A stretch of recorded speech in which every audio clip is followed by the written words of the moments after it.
Let's face it, buying a vehicle should be straightforward and stress-free, and that's exactly how Two Rivers Ford has been doing business for decades.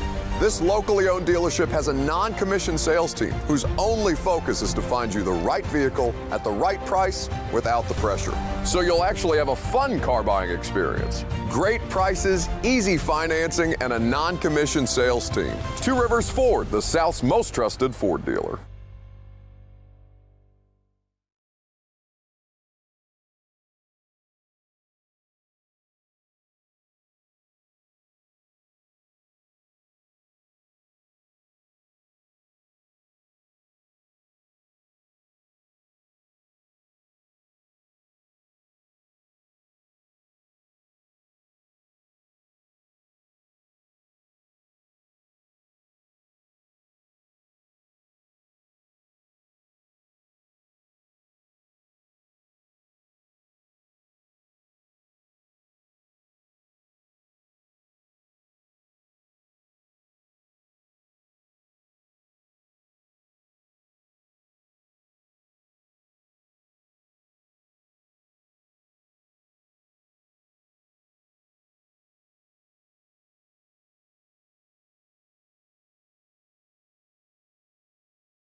Good morning. Welcome into 104.5 The Zone. Robert Lucas and me with you until 1 o'clock. Josh Pate will be in studio in, 19 minutes from now? We'll look forward to talking some college football with him. We'll have Jason Fitz later on. Monday Night Football was not an exciting product. 28-7, the Kansas City Chiefs getting it done at home against Marcus Mariota. He deserved better.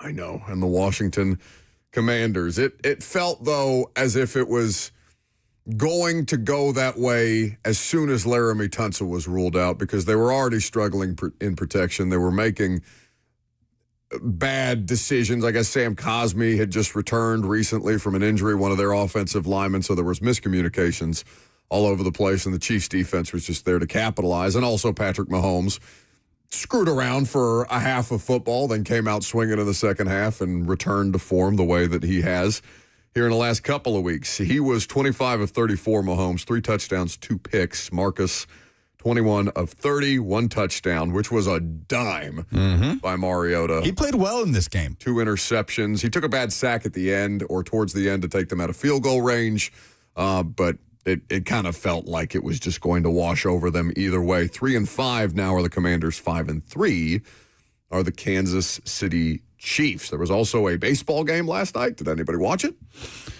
No. Oh, what are you talking about? I watched all 18 innings, dude. In fact, I had such a good time. I didn't even know you could enjoy baseball like this. You're really going to make this joke just again to me watching twice? 2 men throw a ball back and forth. I watched the game again. Just came straight into work. That is a solid 12 hours. Worth it. Worth it. If I ever had to watch a baseball game again, I hope it would be that one. Yeah, I didn't watch any of it. What would it take for the three of us to watch a full baseball game? Free tickets. Tennessee being in the National Championship Series. I mean, an MLB game. If it goes to Game 7, I'll watch Game 7. Will you? Yes. I have no confidence Unless in there's you. a football game on. Are there funny commercials for their Game 7? No, they don't do the whole Super Bowl deal. Is there like a halftime show? There's no halftime. Is there like celebrity cameos? Like, did they get to throw a pitch in like the 7th inning while the athletes are stretching? No, just the first pitch. Somebody on YouTube says, y'all are talking about that crappy Monday Night Football game when we had a World Series game go to 18 innings? Yeah, we don't care about baseball. Well, how pissed are the baseball people that were opening with one of it? It had to have been electric. Yeah, 18 innings, because I, for some reason, woke up at 2 a.m. and the baseball game was kind of like just ending. At that point in time, I was very confused by what was going on. Ended at 2 a.m. Freddie Freeman getting it done, so the Dodgers take the 2-1 lead in the World Series, 6-5 victory over the Toronto Blue Jays. Yeah, I don't want anything to do with anything that's going to last 18 innings at all. Like, I don't care how good a game it is. That sounds awful. Man, Freddie didn't score for how many innings? Like 9? Yeah. Why would that be good? You're watching somebody play catch. So. Yeah, they didn't score from the 7th inning all the way through. Well, they scored in the 7th inning, but scoreless from the 8th all the way until Freddie's walk-off. Even worse. Walk-off solo shot. I mean, the tension definitely in a World Series Game 3 in the 17th inning at an all-time high. I can't even imagine the delirious feeling of nervousness from Blue Jays fans especially, who are watching in Toronto, who is in Eastern time, if I'm not mistaken. I have no idea. But staying up till 2 or 3 in the morning, and then how do you go to bed after that? After losing in that fashion? Ohtani, who won the game, obviously, who was on the side of the winning team, got on base 9 times, by the way. I saw his post-game interview making the rounds last night where he just said, I have to go to bed as soon as humanly possible because they play again in 17 hours. Yeah. Like, that's insane. How could you possibly have the best version of your product in the final series of baseball if games have the ability to last that long? I did see a fun stat. Are we doing this in such an offensive way? Like, baseball people have to hate us this morning. Because we're talking about a game that none of us watched, and all we're doing is being like, "Yeah, that's too long. I don't want any part of that." Well, if they've ever listened to us before, and they came expecting like, "Wow, World Series coverage," then I apologize that we let you down. This is the most time that we've spent on baseball all year long. Okay, stat for baseball fans. Then Okay. I've got a stat for baseball fans. Yeah. Brad Paisley played the national anthem last night. He has played the national anthem for 4 World Series games. Last night, Game 3, 18 innings. In 2024, Game 1 went 10 innings. In 2018, he played Game 3. That went 18 innings. In Game 2 in 2017, he played, and it was 11 innings. That's insane. He has sang the national anthem for the 2 longest World Series games in MLB history. That never has a World Series game gone longer than 18 innings, and he has sang the national anthem for both of them. It's crazy that multiple World Series games have gone 18 innings. And the fact that he sang for both, no, that's crazy. We're not going to hear a crazier stat this week. Well, the betting people knew that bettors wouldn't stay up to live bet anymore, so they pulled the plug. Just like the Buffalo Wild Wings, like, can't this last a little longer? And it's like, we're going to overtime. The betting people pulled it so that they were like, we got this NBA scandal. We can't be having a 19-inning World Series. And a reminder, they don't resume serving alcohol in those venues if a game is going to 13, 14, 15 innings. Oh, I would be so out of all there. of those fans sitting there for a whole other game of baseball, which, look, you paid a lot of money for a World Series ticket. You got a 2-for-1. No, I want the booze. But I suppose the game would have ended what time in L.A.? Like 11 p.m., so it could be worse. But, man, a classic, obviously. Freddie Freeman, Dodgers legend. Terry McCormick just texted me, famous baseball fan, and said, yes, I hate you very much right now. I'm sorry, Terry. That's why we don't do it. I just can't get myself to care. If Freddie, it is nuts that Ohtani is the starting pitcher tonight. Like, that's actually insane. He did not. I mean, they went through how many pitchers yesterday? Like 10? So, that's insane that they played tonight. Tyler Dial says that, quoting Robert, saying, they didn't score for how many innings? And he says, guys, y'all cover the Titans. Come on now. You're used to no offense. Yeah, okay, that was a good one. But All right. Very good. Nice rim shot. That concludes our baseball coverage for the rest of the season. 615-737-1045 is the number if you want to participate in the show. If you want to chime in the F&M Bank chat, Facebook, YouTube, Twitter, and Twitch is where it is live streamed as well. Who's going to be the next player traded? That, I think, is what Titans fans are thinking about today. Roger McCreary goes yesterday. They send Roger and a conditional 6. Have we seen any? I haven't seen any reporting to the effect of what the conditions around these picks are, by the way. Because so the condition is that the 5th the Titans get is the 5th that they sent to L.A. in exchange for Ernest Jones. Is the better pick. Right. If that pick ends up being the worst pick, Okay. they would get the better pick. Yes. And the Rams get the worst Yeah. of the picks. All right. Well, we went through last night on primetime. I did see Brad Paisley sing the national anthem before primetime, and then we did primetime, and then I turned on the football game, and when the football game got out of hand, I went to bed. But after going through some of the contract situations, it's going to be, I think, a difficult sell for a lot of these players who Titans fans would most want to move, because the players that they most want moved are on multi-year deals. Because I think if you were looking at a player that you said, I have no interest in seeing this player on the Titans roster beyond 2025, it's L'Jarius Sneed, but L'Jarius Sneed is on injured reserve. Ironically enough, the only cornerback under contract beyond 2025, which the funniest possible outcome of all of this is that Sneed is still here in 2026. It would feel like malpractice, but whatever, man. The second one on that list, because Sneed is obviously not tradable while he's on injured reserve, is Calvin Ridley. But I don't know who's going to want Calvin Ridley with that contract right now if you're a contending team who's just looking for a rental, and Calvin has 2 years left on his deal. Yeah, it would have to be a team desperate for wide receiver help in a window, like thinking that they can take a big swing this season in 2025. But it does not help that he is sidelined at the moment with the hamstring, that he wasn't placed on IR, so that's good, but who knows, man? For both he and Jeff, who knows how long that's going to take. Man, I can't think of anything. I think some fans, we had a couple of people, not many, but in the chat last night talking about just trade Jeffrey Simmons for whatever, which I think is insanity. Like, I think that's the worst version of the trade conversations, given what Jeff's value actually is. And yeah, you're going to have to pay him an outrageous amount of money. You're going to have to give him maybe not a Myles Garrett type deal, but something close, right? To just keep him happy with the idea of being here without a real path forward. Other than, I'll tell you, if you want any reason to be positive about the Tennessee Titans, there's not many reasons. I would submit to you the text that I got this morning from Greg Cosell, who I guess just got around to watching that Colts-Titans game, and he texted me just before 9 a.m., said, Cam Ward's best game of the season, O-line's best game in pass pro. I could give a quarterback clinic on Ward, the good, and what must continue to be worked on and improved. So Mike McCoy opened his press conference yesterday thanking Roger McCreary first and foremost for his time with the team, and then started to glow about Cam Ward. And for Cosell to echo that sentiment is the kind of progress in the direction that you're looking for. Even if the team isn't winning games, you just want Cam Ward to continue to make progress. So I think Cosell was very excited when he threw on the tape, and he sent me 3 specific plays that we're going to break down that on Thursday when we do the podcast that will get Titans fans excited. If you have no other reason to watch the team, Cam Ward is the reason to watch. I did think he was good on Sunday. I mean, the interception, I'd be interested to hear Greg's thoughts on that, where it looked like DK was open in the middle of the end zone, but the defensive back made a nice play on it. Is that kind of the kind of play that Cam would get away with when he's playing at Miami, but not so much in the NFL?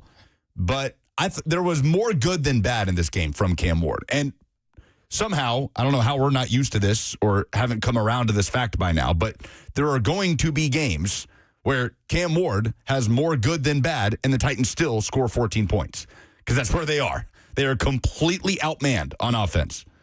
So because they scored 14 and they didn't score the second touchdown until garbage time with 2.5 minutes left, it's hard to see that. But I think we're going to have to get acquainted with that fact that some of his best performances in terms of what he's showing on tape and the progress on some of the minute details that he's working on in his rookie years, some of the best performances are going to come when the Titans are scoring 14 to 17 points on offense. You think Pate's going to get mad at us for our baseball coverage? He's a baseball guy.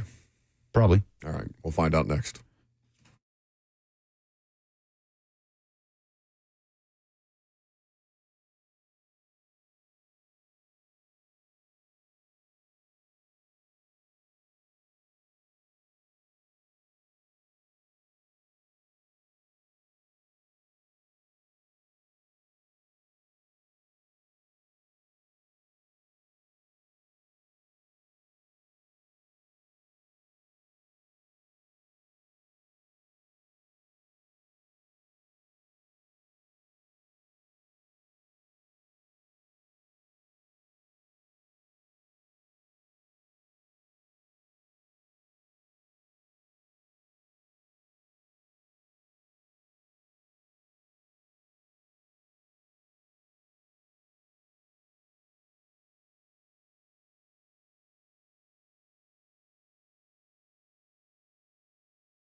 Welcome back to the show. Fueled by Hattie B's Hot Chicken, the best hot chicken in the world. Fueled by Pink Drink that is in Josh Pate's water bottle, nebulous water bottle. The thing that you show the people the color of your beverage. That is the color that he will be by the end of the time that he spends with us. And then we'll send him on his way and he'll wreak havoc upon a local gym at this point in time. Good to see you. How is your season going? You typically come in here with a question. I appreciate that you pretend to care about the things that are going on in our lives. I am thoroughly enjoying how much attention you seem to be paying to Vanderbilt football of late. Well, as a Vandy homer, I feel like it's my job. Famously. You know, I've been to one Georgia game this year. I've been to one Alabama game, one Oklahoma game. But I've been to two Vandy games. Yes. Almost made it 3 this weekend, honestly. So I don't know how you duck the criticism. And for someone who really falsely gets labeled a homer of a lot of other teams, as I shake the bottle in the microphone, as someone who gets labeled a homer of a lot of other teams, I'm trying to lean into the Vandy homerism. Because that's a sticker. That's a label no one can make stick. Like, can you imagine that's the biggest insult you're trying to hurl at me? Well, why would I listen to him? He's a Vandy homer. Yeah, buddy. Yeah, I am. Hurl it. That just means you are the purest of college football purists if you are a Vandy homer. But there is reason to look at the Vanderbilt football program, to look at what Clark Lee has done and be excited about all of these things. Indiana went to the literal playoff last year, and you wouldn't commit to being an Indiana homer. I was about to ask, what's the harder tag to achieve, Vandy homer or IU homer? I mean, you guys were in the dance. You went to play Notre Dame. Yeah. I'm kind of low-key go Irish. I don't know what to tell you guys. Not even low-key. It's better for the state. I care about the economy. What can I tell you? I care about the economy. Listen, Cignetti is awesome. Like, there's nothing there. It is undeniable. The idea that Indiana University is paying $93 million to a coach and it's not the basketball team is something that I simply cannot wrap my head around. This, and I know that you have been critical of the way that the landscape has changed around the sport. But, Pate, I can't help but enjoy every ounce of this. Every time we get into this, where Texas and Georgia and Alabama and all the preseason favorites and all of these things have more flaws than teams like Indiana University on a college football field. I don't know how good it is long-term for the sport or any of that, but damn, it's enjoyable. Yeah, no, I'm enjoying it right along with you. You remember anytime I would criticize this stuff, so I had two really pillars of criticism for playoff expansion. One is I don't think they'll stop. Yeah. That is still a big concern. It's fair. Because if you could just tell me we're throwing on the emergency brake right now, I'm fine. I can swallow my personal wants and desires a little bit and understand for the greater good of the sport, things are really good right now. My numbers are really good right now. Even I'm benefiting off that. So that's the first thing. But the second thing Happy is, for you, by the way. Yeah, thank you. The second thing is, let's just say all of these reports about further playoff expansion happen. I hope that's wrong, but let's just say it's right. I'm watching these games right now, and I don't know, I know most people listening are watching on Saturday. You may be watching your team, and you're, watching like a sampling of the rest of the country. I try and watch like a couple of dozen games per week, so I'm watching a lot of teams, mainly the big teams, but some of the smaller teams. Take Georgia as an example. I'm not asking anyone to feel sorry for Georgia losing a game or Alabama losing a game or anything like that. But if you'll watch them and you watch the overall caliber of play, it has reduced a little bit. Now, most people think that's a good thing because they shouldn't be able to hoard all the talent. Let's pull them back to the pack. Gotcha. Okay. I'm not even pushing back on that. Here's what's happening in the aggregate. And this is what I'm concerned about if you extend further into the expanded playoff era. You get to November and no one has depth, period. So, once you go from your starting right guard to your backup right guard, the fall off is a cliff that you fall off now on your depth chart, even for the big boys. And you get to November, so injury has inevitably happened to everyone. And because the rosters have been shaved and there's no more depth because NIL has really spread the top layer of talent out and that's all you have to go on, the caliber of football being played is not as good. That's my concern. I'm not saying it. I'm not saying right now. Right now, I think you can notice it. But, I mean, you got to have a pretty analytical eye to notice that right now. But in the future, you could have a situation where, yeah, the scores are close. So, yeah, there's competitive balance. There's parity. There's randomness in the outcome. do you want that at the expense of a subpar product on the field? I think some people's answer would be yes. I think some people would say, hey, I already didn't watch college football solely because the product was great. If I just wanted the highest caliber product, I would watch the NFL. So I already cared a lot more about things other than the product on the field.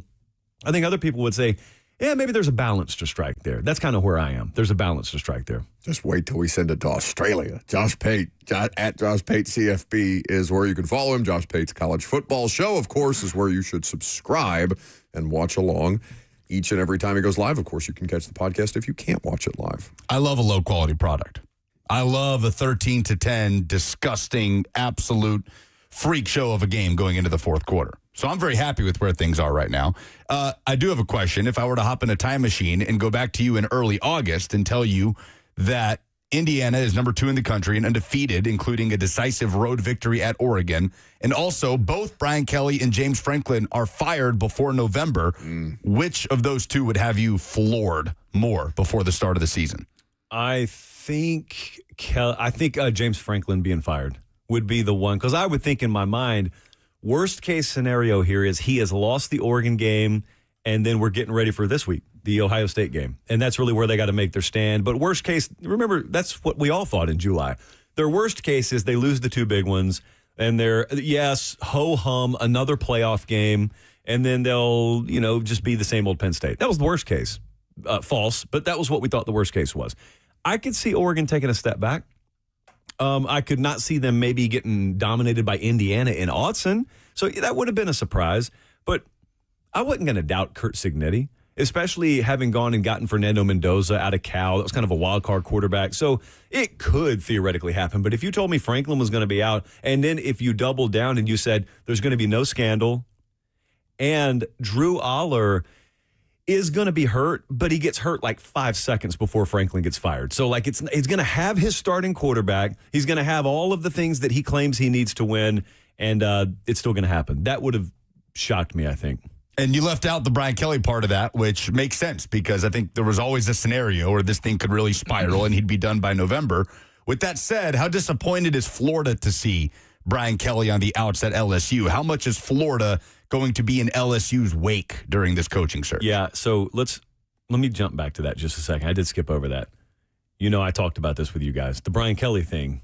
I remember I looked you dead in the eye because you were asking me about hot seats, and I said, yeah, Hugh Freeze is on one. Yeah, Billy Napier is on one. But I told you there's one guy that's not on the hot seat that could end up being fired during the year. And I told you it was Brian Kelly.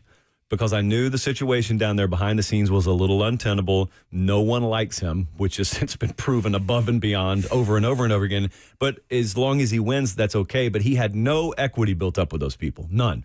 So once you lose 2 games, including in blowout fashion, the entire fourth quarter of the A&M game was just an A&M infomercial. Yeah. Being hosted in your own building, broadcast by ABC. It was I think ABC got Brian Kelly fired in many ways. Because if they had just dedicated the fourth quarter to Herb Street's dog or talked about some other games, and they wouldn't have made it such a point to, after every play, zoom in on Kelly's face. Oh, it's so good. And zoom in on Joe Sloan in the press box and zoom in on Fire Brian Kelly signs. I don't really think the production crews liked him either because I don't think they did him any favors either. He's just one of the most inauthentic human beings, I think, anywhere in sports. Anywhere. Buddy. Yeah, I've talked to a lot of Notre Dame people over the past 24 hours because I thought he'd win at LSU. Yeah. He had won at Grand Valley, he had won at Central Michigan, he won at Notre Dame, and they tried to warn everyone. But, of course, when someone takes your head coach, it's sour grapes. You're bitter. I just viewed it as nothing more than that. Man, those people knew. They kind of knew what was coming. It was very prophetic. So to answer your question, Lucas, yeah, I got to think Florida's not thrilled with that. They hate LSU, but they kind of wanted LSU to win just enough to keep Brian Kelly there. The question is, of course, with Lane Kiffin. And the question is, all right, is he going to have one or both of those offers in front of him? If so, what's the better job? Does the way that I look or you look at those jobs compare to the way he looks at those jobs and all that stuff? I told you this last time I was in here, and I will tell you this again. I don't think Lane Kiffin knows what he's going to do. I think Lane Kiffin is so consumed with the theater of this whole thing. He's really enjoying it. He's like the only human on the planet that's able to fully focus on his name in coaching searches, but also keep winning games. I don't know compartmentally how you do that, but he's done it. And I think that there's a big difference between people floating your name for stuff and your agent telling you, hey, there's going to be interest. Let's get to the end of the season. It's going to be there versus wham, piece of paper on the table in front of you. Florida has offered you their job. Are you going to take it? Oh, wait, wham, LSU has offered you their job. Are you going to take it? And then you got to do the pro-con, plus-minus in your head. I legitimately think Lane Kiffin could get to the 11th hour and just be flipping a coin in the parking lot.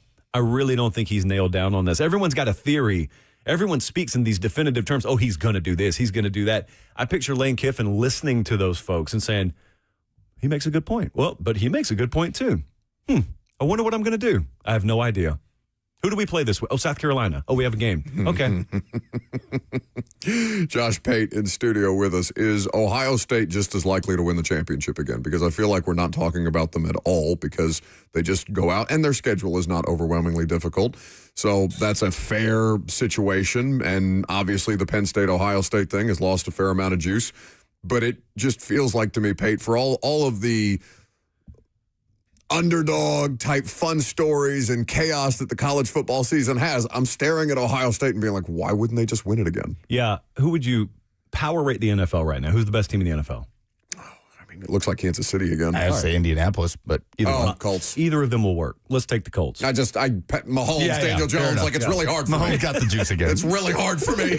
So if either the Chiefs or the Colts. That's what I'm saying. Like I know they're 7-1, but it's Daniel Jones. Like I don't know what to do there. It's enough NFL talk. Thank you. Please, God. Please. I'm so tired. So let's take the Colts or the Chiefs. Give them UL Monroe's schedule. They're going to go undefeated, right? Now, there is a portion of the college football population that would watch the Indianapolis Colts descend to the Sun Belt and play UL Monroe's schedule, go undefeated, and they would say, how do we even know they're good? They haven't played anybody. Yeah. Like, that's just college football 101. So my point there is Ohio State may be the best team in the country. They may be everything they look like they are. The difference is we don't know it fully because their schedule has not offered the least bit of resistance, and Penn State is nothing now. In terms of what we thought they'd be preseason.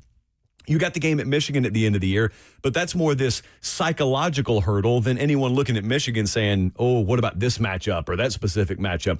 They could literally get to Indianapolis and think about this, and this is not a slight on Indiana. I don't think this way, but a lot of America still does not take Indiana seriously. It's fair. Because a lot of people still don't respect their roster, and it's not loaded up with 4 and 5 stars, so they may even get to Indy and beat Indiana. And even then have people saying, yeah, but like what top 5 roster have they beaten? So they could go all the way to the national title game before they play anyone that America takes seriously. I don't know how the bracket will work out. The point in all that is you remember Oregon last year? Oregon just buzzsawed their way through most of the regular season. And they looked like the number 1 seed, and they were ranked number 1. They went to Indy. They beat Penn State. They are the number 1 seed. They've got a bye, and they just get obliterated in the Rose Bowl. And that's it. And then you found out, oh, Oregon had flaws all year. We just had to wait until the playoff to find out. Now, there's no way to know what's going to happen with Ohio State. Like, how do you know whether or not they can be run on? They haven't faced a quality run game. And it should be this weekend, but Penn State can't do anything in terms of a forward pass, so you just load the box and play 13 in the box against them for all we care.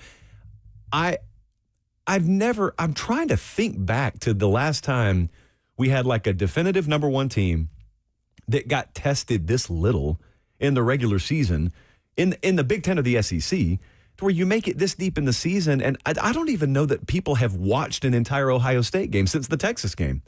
They've just been an anonymous number 1 to anyone that's not an Ohio State fan because their games are so boring and they're all blowouts, and which is a credit to them. It's not a slight. But I don't know. My answer is yeah, they should be favored to win it all. But what if Indiana beats them like they beat Ohio State or they beat Oregon? Just out of nowhere in the conference title game. Just dominates them in the second half. Like, how does that reset and recalibrate the entire college football perspective on this? I would have no idea what to do with that. Like, I'd be terrified. I'd be terrified. I would not have survived college if we had a college football team like this. Like, it's continues to be an insanity. I don't know what is more nonsense in 2025 college football, Vanderbilt or Indiana. It's awesome. It's Indiana. It's Indiana. Vanderbilt has the supernova kind of intangible X factor juice guy at quarterback. Vanderbilt has more talent on paper than Indiana. the Indiana thing, I can't even wrap my head around, Josh, after what they did at Oregon. It defies every logical thing that I thought I knew about how to get to the level that they're currently at this point in the season. Yeah, so you know the movie Major League, when Jake goes up to the penthouse and he's got his jeans and his button down tucked into the jeans, and he's in an environment he shouldn't be in. They ask, "Oh, Jake, what do you do for a living?" "Well, I'm a professional baseball player here in Cleveland. I didn't know we still had a team." I just picture Kurt Cignetti having to do this at Chamber of Commerce events in Bloomington. So, dude, I was talking to a player personnel guy on the phone last night, and he was talking about this.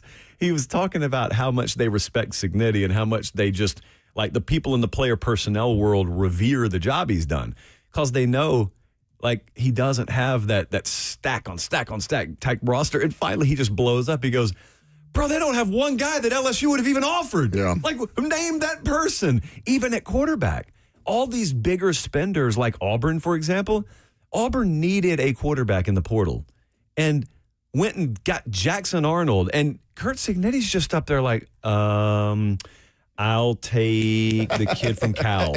You. And that's it. That's it. He's a stud. And so his entire life has changed now because Kurt Cignetti just kind of closed his eyes and yawned and said, I can't even pronounce your name. Just come over here and I'm going to make a star out of you. We're going to win with you. And then we'll probably never talk again. You'll go on to make millions of dollars in the NFL. And I definitely will go on to make millions of dollars. Meanwhile, Arnold gets benched. Mendoza looks back at him. Google me. Yeah, Google me. Josh Pate in studio with us. More likely team to make the college football playoff at this point, Tennessee or Vanderbilt to you? Oh, boy. Tennessee, 2 losses, both to top 5 teams, right? Tennessee's remaining schedule. I know they got Vandy at the end of the year. Work it backwards for me. Who else do they have? At Florida, which has been a house of horrors for 2 decades. New Mexico State at home, bye week, and then this Saturday, under the lights, Oklahoma comes to town. Do we think that in the projections, if they were out right now, because I haven't even paid attention to this yet, where do we think Tennessee would be ranked if the playoff rankings were out right now? Like, would they'd be solidly top 10, do you think? In the playoff rankings, I would say in the top 12, I think, because of the quality losses. But what's the best win on Tennessee's resume right now? I suppose it can be this weekend, and the playoff rankings will come out next week. I looked at it last week. So their best win is it would be close Saturday. losses. Their best wins would be ahead of them. I am going to say Tennessee's got a better odds chance of making the playoff right now. I would slightly lean that. They get Vandy in their home building. Vandy's got at Texas and at Tennessee left. They got Auburn and Kentucky at home, I think, in between that. Man, it would be slight, though. It'd be really slight. But I would, because I really love, like, Tennessee last week was in a position. There were 5 teams in the SEC that played a back-to-back road game last week, which is insane. Tennessee never even made it a sweat. They just go and dominate the guy that A&M tried to hire 2 years ago, by the way, before the fans revolted against it. I will say Tennessee. Now, what I'm interested in as we continue is what the odds board says, because they have odds to make playoff for the conferences. And I think maybe Vandy would be listed ahead. Let's just see. We don't have to sit here and have dead air, but I'm interested to see this. Arch maybe not going to play this weekend, by the way, when Vandy goes down there. Is he in concussion protocol, did I see? Yes, it is at least a doubt that Arch will play on Saturday. Well, we can take a break while Pate looks this up. He is in concussion protocol. Okay, why don't we take a break while Pate looks this up? We can come back and talk more college football. I do want to talk about Texas A&M and the job that Mike Elko is doing as well. I'm Buck Risings, 104.5 The Zone.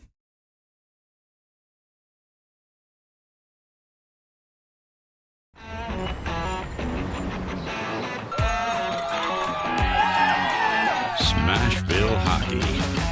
Around here, it can sound like a language of its own. But hey, if you can pronounce Demumbrian, then names like Yossi, Shea, Marchessault will roll right off the tongue. Nashville Predators, only in Smashville.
Selling your home can be stressful, but it doesn't have to be. Get a guaranteed offer from Mark Spain Real Estate. There are no showings, no open houses, no stress. Work with the #1 real estate team in the U.S. and close with confidence. Go to markspain.com today.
Josh Pate is in studio.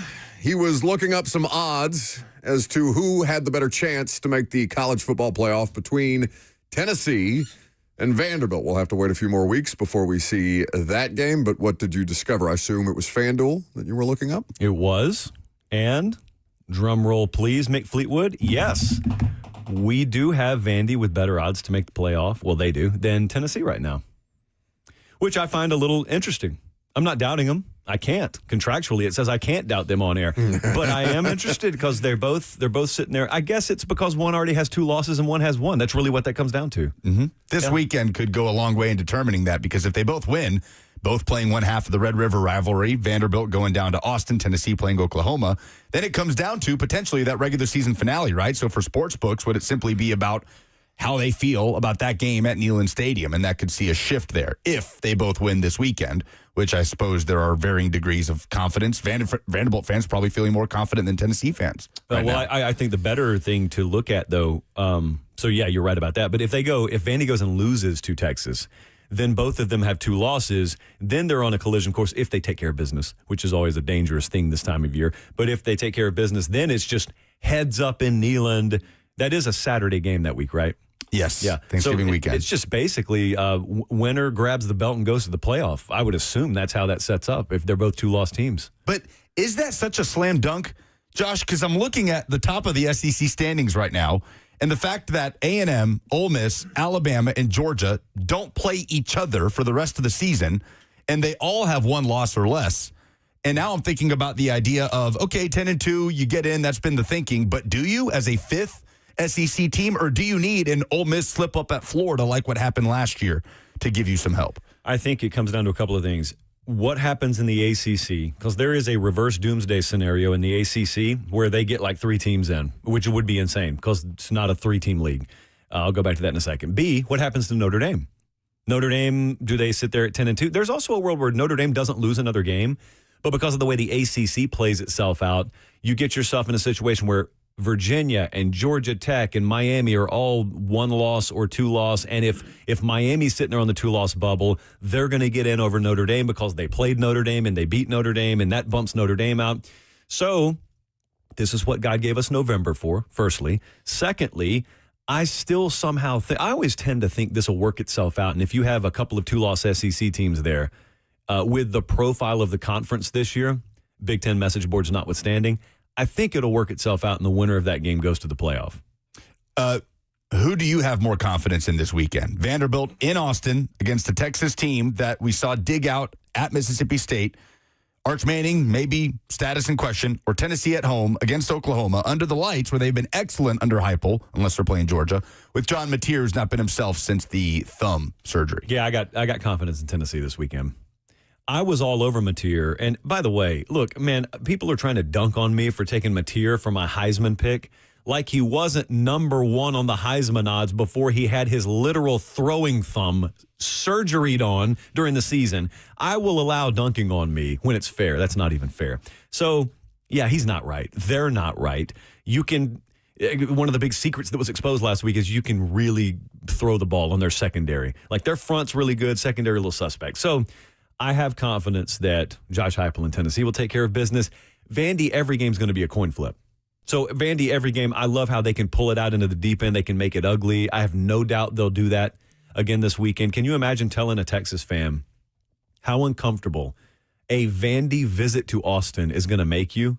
And it's not like I'm looking at Vandy this year, and it's not the Indiana thing like you were talked about. It's not that they're tossing teams into a wood chipper. Like UCLA got body bagged in the first quarter last week. That is not what Vandy's doing. Vandy's requiring 4 quarters. Missouri badly outgained them, badly first downed them, badly total played them, all that stuff. And Vandy's really situational, and they take care of business. I think Missouri crossed the 50 7 times and scored 10 points. That's Vanderbilt football. So that's going to come into Austin, and it just so happens it's coming in there in a year where you can't really score unless your back's against the wall in Starkville, Mississippi, and even then you need a punt return in front of Brandon Walker to make it happen. So, buddy, I don't know. I'm leaning more Tennessee. The joy you seem to take in that shot at Brandon Walker. I don't love seeing other people's downfall, but there's an exception to every rule. And you got to understand. I felt so bad for you. It's one thing if you're doing the horns down and you're Oklahoma, or you're like, I don't know, pick a school. If Ohio State did horns down, I'm like, okay, you're Ohio State. If I got a Mississippi State fan with time left on the clock throwing horns down, and it's a public figure and you're filming yourself do it, that's an invitation. That's like a wedding style invitation to get drug all over the internet.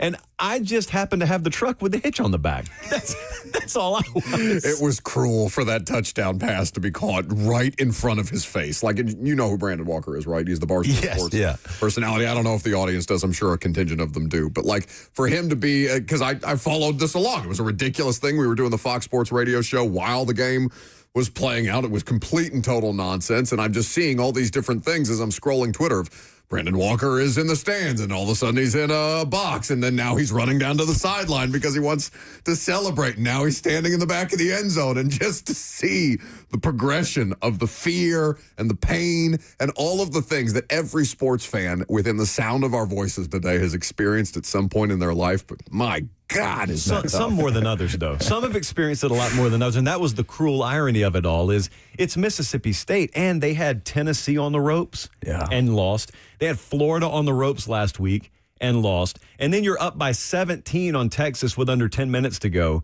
and somehow you go to overtime, and not only does it happen to you, but the dagger gets thrust into your chest right there in front of you, and all the network cameras have Texas player catching the touchdown and you in the background with this completely stone-faced look, and you just know, like, it's happening again. It's just emotion is washing over you. And it's not even Arch throwing the touchdown pass. It's the backup. Former Troy Trojan. It's a beautiful thing. Did I see that you will be at SMU when they host Miami this weekend? I have never been to a game at SMU until this weekend, and I am going out there. Miami in town.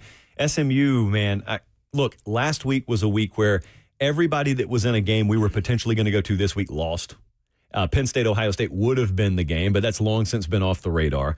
I think game day is going to Salt Lake City for Cincinnati, Utah. I'd already been to a Utah game, though. So I was trying to go to a place that I haven't been, and I've never been to a game at SMU.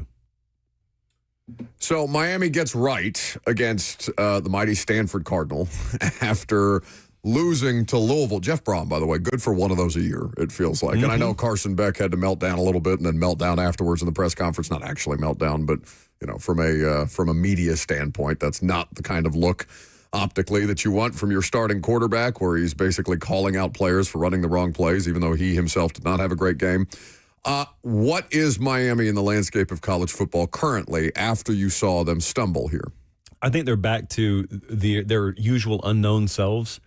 It's back to being really fair to doubt them. Like, at this point, a couple of weeks ago, I was all on board with saying, hey, it looks like they've really, really shored up a lot of what remained as like loose parts, wobbly pieces of that organization. But you drop a game to Louisville coming out of a bye, I believe. Louisville is a good team. Like, Louisville is not a terrible team. And it kind of got painted as they lost to a terrible team. Yeah. That wasn't the case. But the problem was, you were favored by 2 touchdowns for a reason at home off a bye, and you lose it. And so it's not that you're out of anything. You're still in everything. But what it did for me is it took them, and I kind of put them, like during an election season, a state goes from safely lean left or right to toss-up. I kind of took Miami's magnet and put it back in the toss-up category, because now everything that I doubted about you in the past, I'm probably going to doubt about you again. And the only way that you're going to be able to overcome that is you're going to have to win all your remaining games, and then you're going to have to really show that you got your stuff together come playoff time. That's what it's going to have to take at this point. What's on the show tonight? Well, we're going to do game previews. We're going to have the audacity to talk about football games. We're going to probably weave that into a lot of extracurricular coaching activity. Who's going to take the LSU job? Is that the last one that's going to open up? If someone takes that job, who backfills the job that's vacated by the person that took the LSU job? It used to be that all this happened in December. And now it's not even Halloween. It's very scary stuff. Josh Pate at Josh Pate CFB, Josh Pate's College Football Show, Sundays, Tuesdays, and Thursdays on the YouTube channel. You can subscribe to the podcast if you cannot watch him live. Good to see you, buddy. Good to see you guys. Before you go, prove me wrong. Freddie Freeman should go into the Hall of Fame as a Dodger. I'm out. I'm Buck Reisig. It's 104.5 The Zone.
Unlike the changing leaves of fall, your money does not grow on trees. That's why you give Trajan Wealth a call today to ensure that you're making the right financial moves for your future. You want to make sure that you're in a position to succeed, whether it's in terms of wealth management strategies, tactical investments, or planning for retirement. I used to wonder, do I have enough to retire? Am I missing something? Because it's never too early to start thinking about those things. That's when I met with Trajan Wealth. Now I have the answers and a real plan. They're not just advisors, they're fiduciaries, and they treat me like family. They will do the same for you.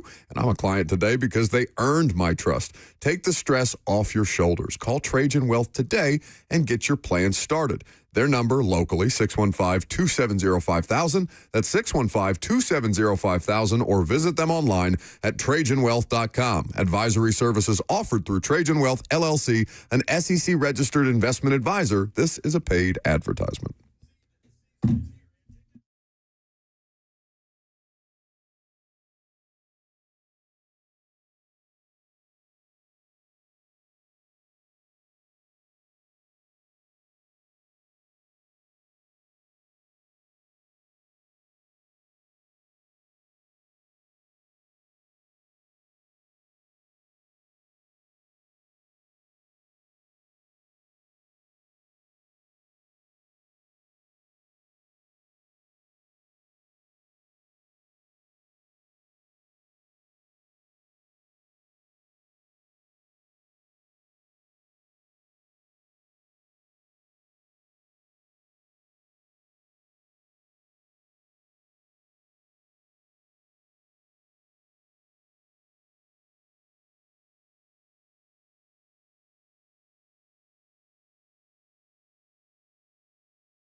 .10:59, good morning from the 104.5 The Zone Studios. I'm Lucas Panzica. The Titans made a move on Monday to trade cornerback Roger McCreary to the Los Angeles Rams in a conditional pick swap, sending McCreary and a sixth in exchange for a fifth. The Titans get back the fifth that they sent to L.A. in exchange for Ernest Jones before the 2024 season. Pat Mahomes threw 3 touchdown passes, and the Chiefs beat the Commanders 28-7 on Monday Night Football. They improved to 5-3. World Series Game 3 went to 18 innings on Monday, and Freddie Freeman walked it off with a solo shot in the bottom of the 18th as the Dodgers win 6-5 to take a 2-1 series lead. The Nashville Predators back home tonight, finishing out a 4-game homestand. They host the Lightning at Bridgestone Arena. Puck drop at 6:45. For all your foundation repairs and waterproofing needs, visit USSTN.com. Breaking news at once on your home for the Titans and Vols. This is 104.5 The Zone.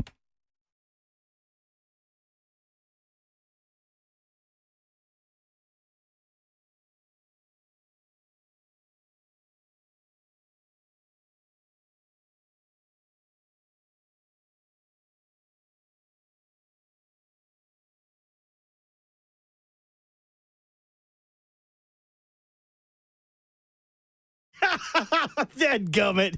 Oh, no. Brain fart. This is oh, no. Yeah, new imaging.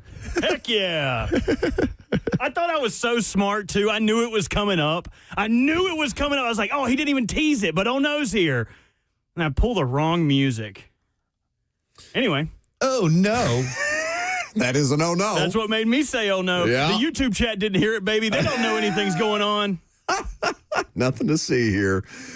It is, in fact, not Friday Fire. It is, in fact, oh no. 615-737-1045. What do I have to give people, Robert? Despite having the wrong intro music, we do have a great giveaway today. Tickets to go see Foo Fighters. Foo Fighters. Who's opening for them? Someone, probably a good act, I would assume. Foo Fighters, big band. The concert, though, not until next year, August 15th at Nissan Stadium. You could possibly be the last person to ever say, I saw the Foo Fighters at the original Nissan Stadium. Oh. But I want to know who's opening for them. MP. I'll have to. Yes, there you go. Military Police. I don't think that's right. That's the initials. Is that a band? You've heard police, message in a bottle. It's their militarized brethren. Message in a bottle of war. 737-1045. If you call us and you tell us what in sports made you say, oh no, we'll send you to a Foo Fighters concert, regardless of who's opening. Did you see the Cincinnati Bengals pregame social media post? A lot of teams do 24 hours till. It's typically a sponsored. So like on Saturday afternoon or Saturday night, teams will put out 24 hours, like kind of a game promo, almost like a poster type of thing. It's usually a sponsored social media post. Yes. Did you happen to see the Bengals? Yes. The Bengals obviously played at MetLife Stadium, which is the home of both the Giants and the Jets. They, of course, played the Jets and lost to the Jets. The Jets got their first win of the season.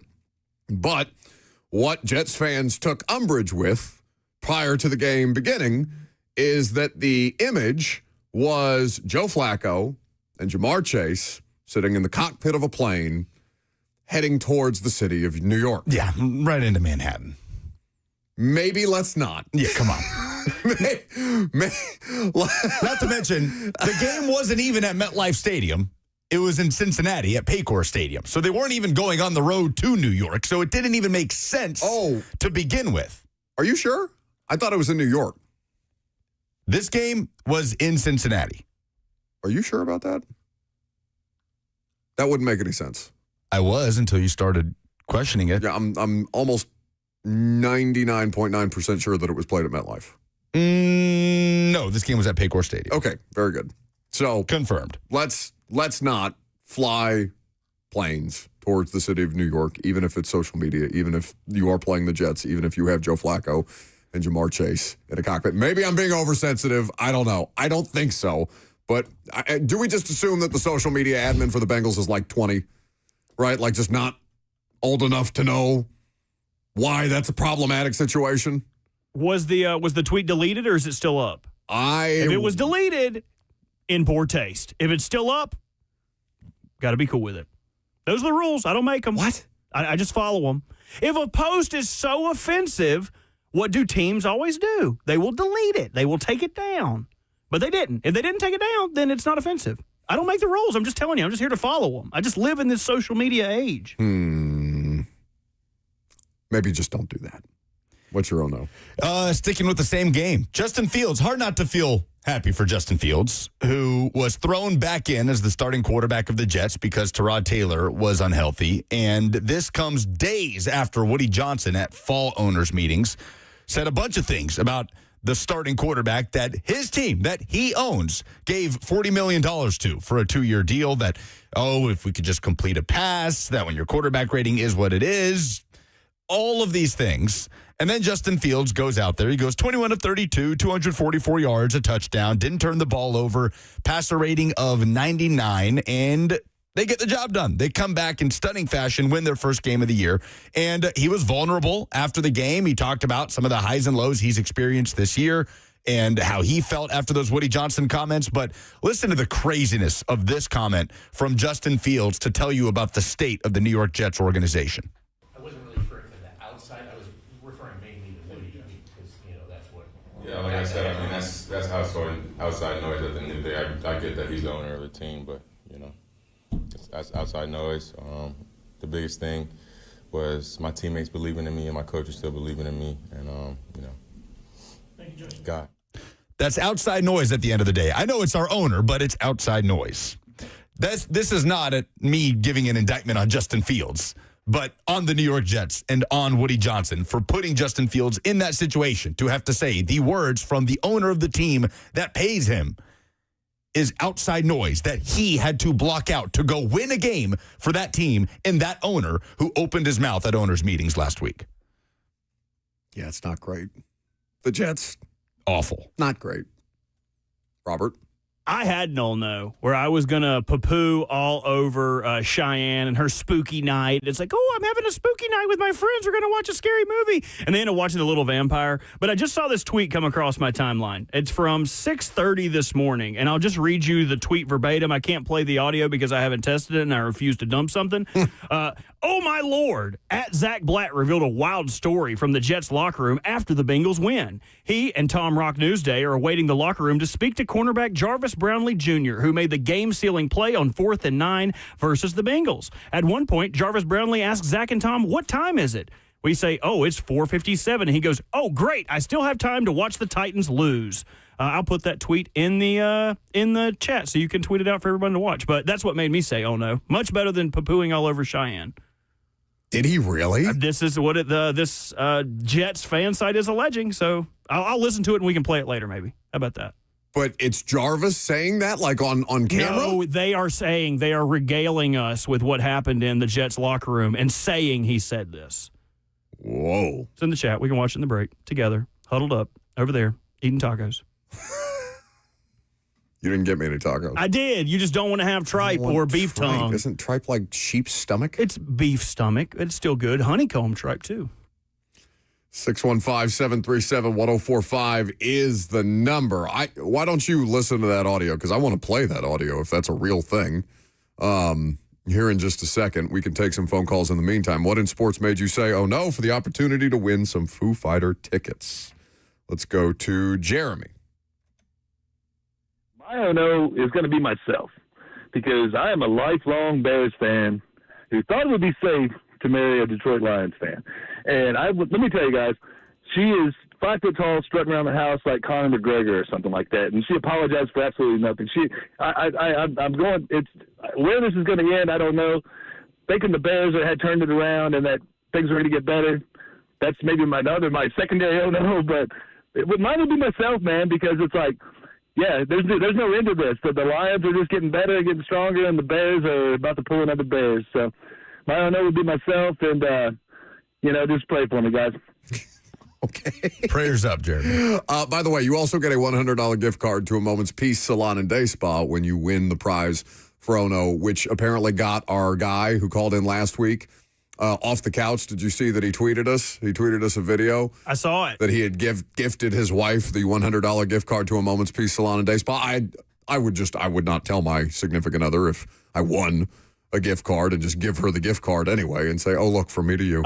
See, that's why you're a conniving dude. You're a snake. Hey, baby, I was thinking about you while I called into this radio station. It's a risky play after winning it publicly on the radio and doing that.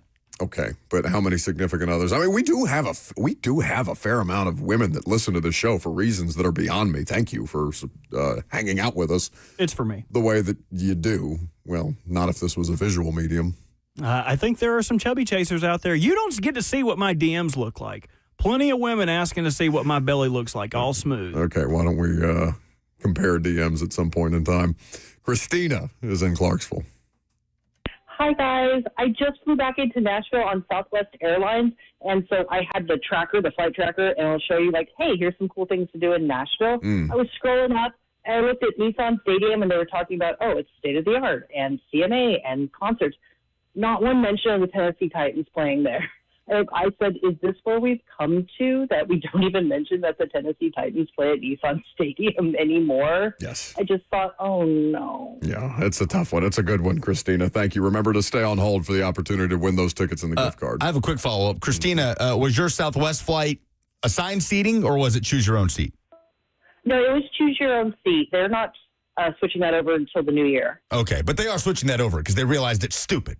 No, it's not It's stupid. It's not stupid. Clearly it is because they're not doing it anymore. No, they're doing it because they can make more money when they charge me for extra legroom as opposed to me being an A-list Southwest flyer and just getting my extra legroom seat. Next step is to do a beverage cart. You think it's dumb to spend less money on better seats? I think Southwest is the most inefficient airline in the history of aircraft. That may well be true, but not if you fly it every weekend like I do, because it's the only way that I can get direct flights to NFL cities, except Indy.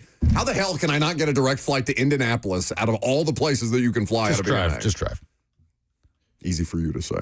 Well done by Christina. Anthony is next. Hey guys, my O&O in sports this week has got to be the running back for the Giants. Scatterboo. Yeah. This guy's been off just a big tear, and to go down with an injury like that and be out for the rest of the season and his rookie year, as Junior was doing, the Giants already losing Malik, and then this happens. It's just that's an no movement. Yeah, it sucks. He's a big vibes guy, and did you see that? The Eagles head of security, Big Dom, brought him cheesesteaks. Went to the hospital and visited him. To the hospital. He had Eagle fans applauding him as he was getting carted off. Yeah. Like the Giants' division rival. That is how Cam Scatterboo has endeared himself to the NFL. So that was terrible to see. Matthew is in Franklin. Hey, good morning, guys. Mine is having the team owner on the sidelines with a clipboard going, oh, yeah, he did that. Oh, what did he do? I'm not sure if I would feel real comfortable having a team owner grading me real time during the game. Thank you for the call. So you're referring, I assume, to Carly Gordon Irsay? Is that so she's the Colts owner now that Jim Irsay has passed. And I don't know. I think people are of mixed emotions. We made fun of it initially because is she really going to understand everything that's happening on an NFL headset to be able to make decisions? But to her credit, she's at least trying to learn. Yeah, no, I think it's more positive than negative. I would agree. As front-facing as she is, like there's a way to do that in a positive way, and then there's a way to do that in a negative way. Like she's not hovering over her people. Right, and like she's not providing saying feedback in real time the way that like Jerry Jones probably would. And not saying dumb things like Woody Johnson. But I do imagine like being a Colts receiver, I don't know, being Alec Pierce or something and just dropping a pass in the flat and looking up and you're 10 feet away from her, you make eye contact and she just looks down and makes a note. Just scribbles something in her notebook. that would probably mess with you a little bit. Like, that's pretty good. Oh, damn. Oh, goodness. All right. So Matthew hung up, but we have Jeremy, Christina, and Anthony. I would favor Christina. I do think it's notable that if you're provided a list of things to do while visiting Nashville, Nissan Stadium, where so many cool things happen, except no mention of the NFL team that it is the home of, that does speak to the state of things. If even Southwest is acknowledging, oh, no, you don't want to do that. You can go there, but not for that. Yes? I'm surprised Southwest managed to even communicate anything to her. What is wrong with you? What if they want to give us some money, dude? Oh, then I love Southwest. You could see when I poo-poo He's Red over here Panda, complaining to me about endorsements and stuff like that. He's just publicly taking out Southwest Airlines on the air. Red Panda would never give us an endorsement. See, you have to be smart at who you poo-poo. I did take out Chili's. I'm okay with not taking Chili's. Triple dipper. Give it to me. You two can have the Chili's money. Dude, me and Lucas? I prefer Hattie B's, but still, Chili's has its place. 615-737-1045 is the number. Can I hear that? So what is the origin of this clip that's alleging that Jarvis Brownlee basically said, I still have time to go watch the Titans lose? You can find out next.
It's time for some Jarvis Brownlee comments and NFL headlines. Graceful with Lucas Panzica. Graceful as always. So Zach Rosenblatt, senior writer of The Athletic, he covers the New York Jets, was on a podcast. And Robert, you brought this to our attention. Not a podcast. I guess it was a podcast. It was SNY. It's like a live stream YouTube. I think they put it up as a podcast after the fact. Right. Whatever. For SNY TV. Yeah. And Robert, you brought this to our attention, so I will let you set this up. Something having to do with former Titans corner Jarvis Brownlee Jr. I think they do a pretty good job of it. This is an interaction that Zach Blatt has with Jarvis Brownlee Jr. in the locker room after he made the 4th and 9 stop to give the Jets their first win of the season. Yeah, I just don't understand. There had to be something that nobody knows about with the Titans. Like, I do not get why you get rid of a guy on a rookie contract who is clearly this good. Just to give it a little behind the scenes of the locker room. So the locker room is wrapping up, and Tom Rock and I from Newsday are kind of waiting to talk to Brownlee because he had that last play. He's the last one in the locker room. Everyone else in the media already left. He's like taking his time putting on his jewelry and stuff, which is kind of funny. But at one point he asked, what time is it? And we say it's like 4:57. And he's like, oh, great. So I still have time to go watch the Titans lose. Like, this is the he has that kind of edge to him, though. Like, good. You and I. Good. You need guys like that. That's a dog. That's what I was you need guys like that. You sure do. 9 rings, though. Times is tough. I mean, I don't know. I mean, it's hard to blame him, right? He said, I don't blame him at all. Yeah, he said personally he was hurt by the move, that it was a big surprise to him when he talked about it after the fact. So, yeah, I mean, these guys are competitive, right? Jarvis Brownlee has all of these qualities that we heard that Denard Wilson talked about and what he wants out of his defensive players, what they liked about L'Jarius Sneed when they traded for him, right? Just an absolute menace at that position. So, yeah, it's not surprising that after feeling slighted by being traded away for essentially nothing, that he's going to have that mindset. Did you hear, this should have been my oh no, did you hear Jim Nantz doing, like they were coming back from highlights of other games? What were Nantz and Romo on this week? Do we know? I don't know what game. I'm not sure. Either way, there's a clip making the rounds from Awful Announcing of Jim Nantz coming back from the Titans highlights. Or not, rather the Colts highlights. It's the Jonathan Taylor 80-yard touchdown. And he's like disgusted with the play of the Titans secondary. Like there are so many pot shots at the Titans for how bad they are this year from places that you would not expect. Kirk Herbstreit on Thursday Night Football, Jim Nantz in the middle of a Sunday afternoon. Like people that are never going to be anywhere near a Titans game this year, just looking at them being like, yeah, they suck. Oh, anyway. So, headlines. Monday Night Football. The Chiefs look like the Chiefs. Pat Mahomes is airing it out. They are back to full strength with their pass-catching core, and Travis Kelce catches his 83rd career touchdown, which ties former running back Priest Holmes for the most total touchdowns in Chiefs franchise history. Third on that list is Tony Gonzalez. Pretty good list of players at the top in the Chiefs franchise. And Pate threw it out there. Who's the best team in the NFL right now? I think you're probably right. The Kansas City Chiefs after that slow start. It's tough for me to not take Mahomes over Daniel Jones, which is hilarious to even have a conversation to that effect. Like on paper, it's the Colts, right? They have the best record in the NFL, and they've done it since day one. They got bailed out of one, but also there's another game that they lost that they probably should have won at SoFi Stadium if A.D. Mitchell can hang on to the ball over the goal line. Hey, did you see, because this is the kind of black magic that they get away with that makes absolutely no sense. Did you see on the broadcast last night that they have fumbled 8 times and not lost a single one? I did see that. I threw my. Of course they haven't. It was one of those things where I was like, Cam Ward has fumbled 5 times and has lost all 5 fumbles. Unbelievable. The Chiefs have 8 fumbles and not a single one has been recovered by the other team. It's nonsense. Pat Mahomes has had 3 straight games of 250 or more passing yards, 73% or better completion percentage, and 3 or more touchdowns. And at this point, he's in the driver's seat, right, for the MVP conversation. I mean, when's the last time he had a streak like that? Even just 3 straight games of 3 or more touchdown passes. It has been multiple seasons since Patrick Mahomes has done that in the regular season. Yeah, they're really good, and they're turning it on. Listen, this is the thing that I was talking about at some point last week where this is my favorite time of year because you start to see teams that matter really hammer down on the things that make them great, right? You play your best football in late October into early November, and obviously you want to finish strong, but this is the part of the season that matters the most if you want to compete.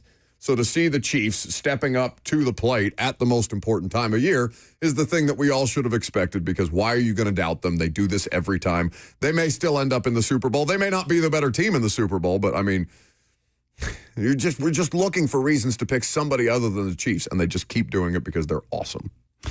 He, and this is just me looking at his game logs year over year, so unless I missed it, he's never done that in his NFL career. Have 3 consecutive games with 250 or more pass yards, 73% or better completion percentage, and 3 or more touchdowns in 3 consecutive weeks. He's done that. 2 interceptions in that span. 2 of them were last night, both of them. One of them was a Travis Kelce drop that went right through his hands and was picked off. So the other was just a good play by Marshawn Lattimore, who looked a little bit like his old self in that moment. But what if he has been like Washington's decisions as far as like trading assets for players that haven't panned out? It's a tough spot. Do you think the Chiefs would want Chig? But do they need Chig? Probably not. Noah Gray will all of a sudden turn into Travis Kelce if they need a tight end. It's ridiculous anyway. The Minnesota Vikings are down to 2 quarterbacks. Carson Wentz is having season-ending shoulder surgery. We all saw on Thursday Night Football in that blowout loss to the Chargers, Wentz wincing every single time he was hit through the football. I mean, I was watching that game just almost yelling at the TV, just get him out of there. I can't watch it anymore. Left shoulder injury. He originally suffered it back on October 5th. In place of a J.J. McCarthy, of course, and he's also been playing through a dislocated shoulder that included a torn labrum and a fractured socket, according to ESPN. Oof. So Carson Wentz. That makes I'm having shoulder problems, and like I'm complaining just because I need to go have my shoulder looked at. The idea that he's got what is the nature of the injury? So he has been playing through a dislocated shoulder that included a torn labrum and a fractured socket. Yeah, the fractured socket part, like the thing that is supposed to hold your shoulder being fractured. God. He's 32 years old. Mercifully, his season is over. Yeah. The good news for the Vikings is J.J. McCarthy is expected to return this Sunday when they go to the Detroit Lions for a pretty big divisional game. Why keep him in there was my question to your point. I know, man. Like, it was a blowout. Max Prosper, I get, is not as experienced as Carson Wentz, and maybe you value that, but that game was so lopsided, basically from the jump. You had no need to continue to put Carson Wentz through that. That's a really bad look on the Vikings, more than anything else, that they just left him out there. And maybe, I mean, the other side of this coin, to just do devil's advocate here, I guess, is, well, if Carson Wentz is saying, no, I can do it, no, I can do it, no, I can do it, let me play, then I guess you let him play. But you are there to help protect the players from themselves in a lot of those situations. And I see no point in putting Carson Wentz back into that game. Anyway. As we knew or assumed, watching him get carted off, Cam Scattaboo's season is over. Yeah. Dislocated ankle. And you can't help but feel for the New York Giants that were fun to watch for the first time in years, and not just in a, hey, let's point and laugh at the funny thing that's happening with Tommy DeVito way, but in a way that actually felt like it had some juice. Don't know how sustainable with both Jackson Dart and Cam Scattaboo throwing themselves all over the place.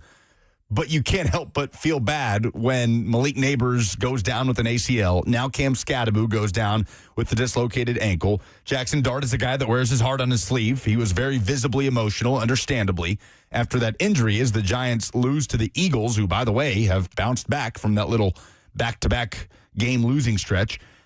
So what does this all mean for Brian Daboll? Because everything that was going well for the Giants is on season-ending IR at this point, other than Jackson Dart. And you've got to preserve Jackson Dart if you're the New York Giants in his rookie year. Does he feel pretty safe? Yes. Right? Like I'm kind of there too. If there's a last-place team that has better vibes than the Giants right now. Yeah, that's fair. There probably isn't. And that's, a situation where you would be confused by it if I told you on the front end, yeah, the Giants would be in last place as we approach the trade deadline, but there's no indication that Brian Daboll or Joe Shane, because it sounds like they're a package deal, are going anywhere right now. I mean, last place team that we don't consider to be a player in any way. Like Minnesota's 3-4, their last place. There's a world in which they string some wins together and contend for the division. Oh, what is this? What is this? Yeah, you know what's going on. We got a special announcement. Oh, do tell. It's full volume, baby. Let's go. Well, come on. Look. Buck is excited. Look look how happy he is. He's excited about this. You got to get fired up. I am excited. Yeah, a Mascot. Oh, my God. Flip that thing on. Flip that thing on, Tempo. On. Let's hear it. Come on. Let's hear it, Tempo. They can't hear you. My headset's on. Tell them, let's go. Let's hear it. Tempo the Coyote and Nashville SC are here because we are going full volume for the MLS Cup playoffs this Saturday at Geodis Park. Nashville SC hosting Inter Miami. It is do or die, win or go home. Lionel Messi and company in the building. It is time to send them home with a loss to force a decisive Game 3 in Miami. Oh, no, he left that with you? In the first round of the MLS Cup playoffs. I don't know how to work this thing. Robert's got the megaphone. That's fine, as long as the Coyote stays in that room and not this room. No, I am assuming he's coming in here. I'm not doing that Now, again. Tempo's been in here before. I didn't like that And either. he bum rushed, hugged you. And I saw your heart grow 100 sizes that day. It was a beautiful thing. There he is. Come on, Tempo. Come on, Tempo. Come on, Tempo. No. Did you lock the door? I didn't. No. Come on. There it is. Okay. Let's go. Let's go. I love it. Yeah! Let's hear it, All right. Robert. Let's hear it. Where's All right, He's Tempo. not going to be able to You hear can it. see Tempo on the What do we F&M got Bank here? chat. Hi, buddy. Right behind What's Buck. up? Give him a big hug. Give him a big hug, Tempo. Oh, man, look at him respecting your space. Thank you, Tempo. Come here, Tempo. Bring it in. Give that guy a Give you hug. Let's go. So what's going on? What do we got? The MLS Cup playoffs. Okay.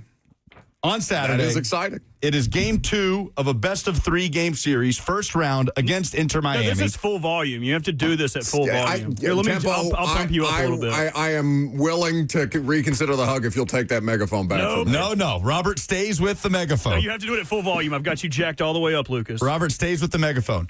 Saturday night at Geodis Park, Nashville SC versus Inter Miami.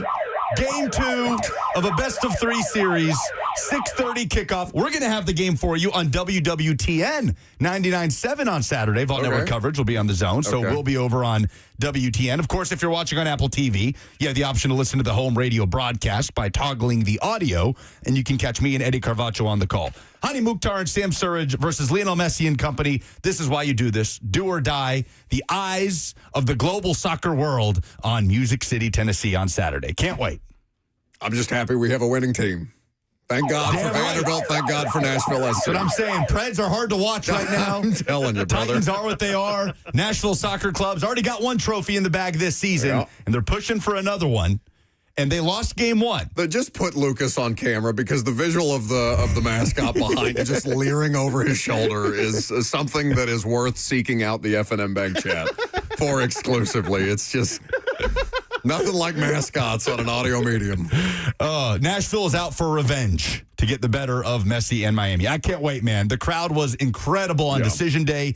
Nashville was not on the winning end there. They were better in the first half, got outscored in the second half. Time to run it back and do it again. Full volume. Some great deals at Geodis Park, by the way. Head to NashvilleSC.com, at NashvilleSC on Twitter. You can catch some of those. And we're full volume, baby. One more time, Robert. I don't think we've heard it enough. He doesn't know how to work it. I tried to talk into it. Hold on. Full volume, baby! Tempo can't hear it because our microphones are on, but the megaphone is being played. Thank you guys for coming by. We appreciate it. Good to see you, Tempo. And congratulations on a great season. That's it's really cool. We're hoping for success against Miami. They got to get over the Miami thing at some point, right? Like it's got to happen. Your biggest star 6 to 10 feet. Give him a hug! No. That's where we're Give at him a kiss. at this point in time. Thanks, guys. Thanks, MG. Thank you for coming by. I love you, Tempo. I love you. Oh, that was nice. It smells bad. Yeah, I got kind of sweaty. I got excited doing that. Oh, yeah. So you're not talking about Robert? You're not No, a fan. I'm talking about the mascot. You're the not a mascot's fan of the mascot? No, anybody in a mascot costume That's just because you hate. That's just because you hate dogs or any canines That's of not any true. of any type. No, it is true. Dogs smell better than a human being, a sweaty human being in a mascot That's costume. not. Are they really human leaving being, this It's a with me? coyote. Yeah, it's yours. Shut up. No. It's yours, baby. No. Oh, we're going to be doing bits with that No. thing for the rest of time. You can record stuff. What's something funny I could say and record it and then play it back for you through this megaphone? I don't want anything to do with that. A mean head. I wanted to say something else. Why are Hold you on. holding that up so awkward? Is a mean Buck is a yeah, okay, we got to work it out. We'll work the kinks out, but I love this megaphone. Robert is going to weaponize this thing so much. The FNM Bank chat is loving it. Geodis Park will be on the air at 6 p.m. on WTN 99.7. Can't wait. Can't wait. What were we doing? Who cares? That was so much fun. We should just have mascot Mondays instead of Mascot Monday. Instead of mock draft Mondays, mascot Mondays. I told you to. I didn't want to do the mascot Get us thing. the Commodore in here. Get us a volunteer in Just here. do a rotation. Get us the Pred in here, or what is Nash. it called? It's Nash. Okay, not the Pred. The sounds have the chicken. Oh, I would make it get that chicken? Get that clucker What's in the here. chicken? Well done. Let's talk about that chicken. What's the chicken's name? Oh, Booster? Something no, like that? isn't that the Braves? I don't know. I don't care. It is Booster. It is Booster. Oh, but Braves is blooper. I think he's blooper. Stop. Oh. Max volume this weekend, baby. Honey, I'm home, says the FNM Bank chat. Need it, man. Need a win. Backs against the wall. No, this don't Saturday. take your no. Come on, he's leaving. Oh. The show just got so much better, buddy. Come on. Oh, the widow baby. Oh. He's leaving this. No, he's actually chasing after tempo like a rom-com. Gonna run after him Good thing I and have give him a big two-shot old built hug. just for things like this. Oh, see you guys at Geodis Park. 615-737-1045. We'll continue this madness coming up next.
Welcome back to the show. Fueled by Hattie B's Hot Chicken. Best hot chicken in the world. 615-737-1045 is the number. So this Nashville SC game is going to be on while the Vols are playing. That's happened a couple of times to you this year. Yeah, they're sharing a kickoff time, 6:30. So are you going to be, obviously, you're going to be a broadcast professional. You're going to be locked in on the game, but I imagine that has to be difficult for you. You get used to it. Part of the gig. We'll get off the air and the game will still be on. You know, that's the beauty of the beautiful game is unlike last night where you're watching the World Series, could be 3 hours, could be 4, could be 6. Soccer game's going to be over in 2 hours. I know that. Football game might take about 4. I think it's so funny. It's on TN. WTN, baby. Come and see us, 99.7. So realistically, and I understand that you are a Nashville SC, or you take a paycheck from Nashville SC, so I'm putting you in a bad spot here, but like, they got a legitimate chance against Miami or no? They do because of the way they played on decision day, and they just weren't able to take advantage of their opportunities. They were up 2-1 at half, really should have been 3-4-1. They just didn't take their chances, and that game would have been totally different. They certainly can't play the way that they played in Miami for game 1, that's for sure. But on the last game of the regular season, there's proof of concept there. So there's no question this Miami team's a buzzsaw, and it's some of the greatest players to ever play this game. Not just Messi, but what he's surrounded by, layering in some talented youth as well. But Hani's got stars too, and Sam Surridge is an MVP finalist, and Hani Mukhtar has been in unbelievable form, and they've been a well-rounded team all season. So I think it's going to be a really competitive game, a high-scoring game too, end-to-end stuff at Geodis Park. So is this season considered a success no matter what? Because they did get their first trophy in club history with the U.S. Open Cup win.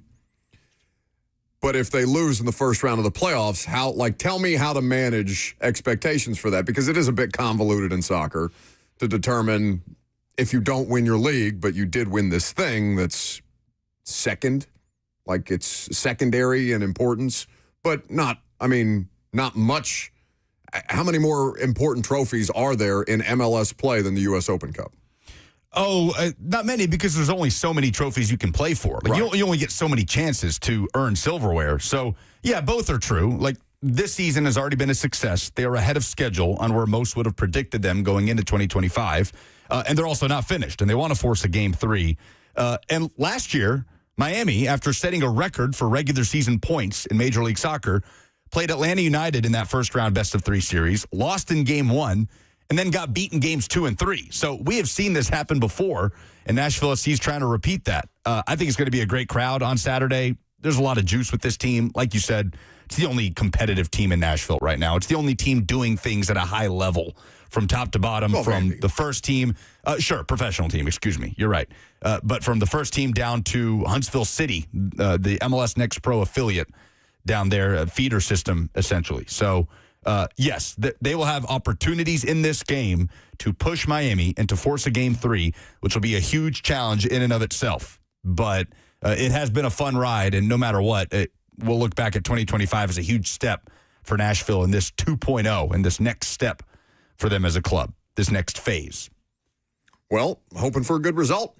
That would be awesome. Just to extend the playoff series, best of 3, like Lucas mentioned, and you can hear it not this time on 104.5 The Zone, because we will have Vol Network coverage, but on 99.7 FM. That's our sister station just down the hall, WTN. I also thought about something the other day that I don't think that you guys would notice because you're not pro wrestling fans. I did not know that the Vols were playing New Mexico State before they play Vandy, which is Diego's old school, correct? That's right. So if this was a wrestling gimmick or something, the Vols, being a big burly man with a raccoon skin hat, would come down to the ring and beat the crap out of former Diego Pavia's tag team partner. It would be the Marty Jannetty in this case. Would come down, and you guys are going to beat the snot out of New Mexico. Like, looking at the camera, showing how bloodied up they are. I mean, like, this is what's going to happen to you at WrestleMania, Diego. This is what you wanted. This is what you got.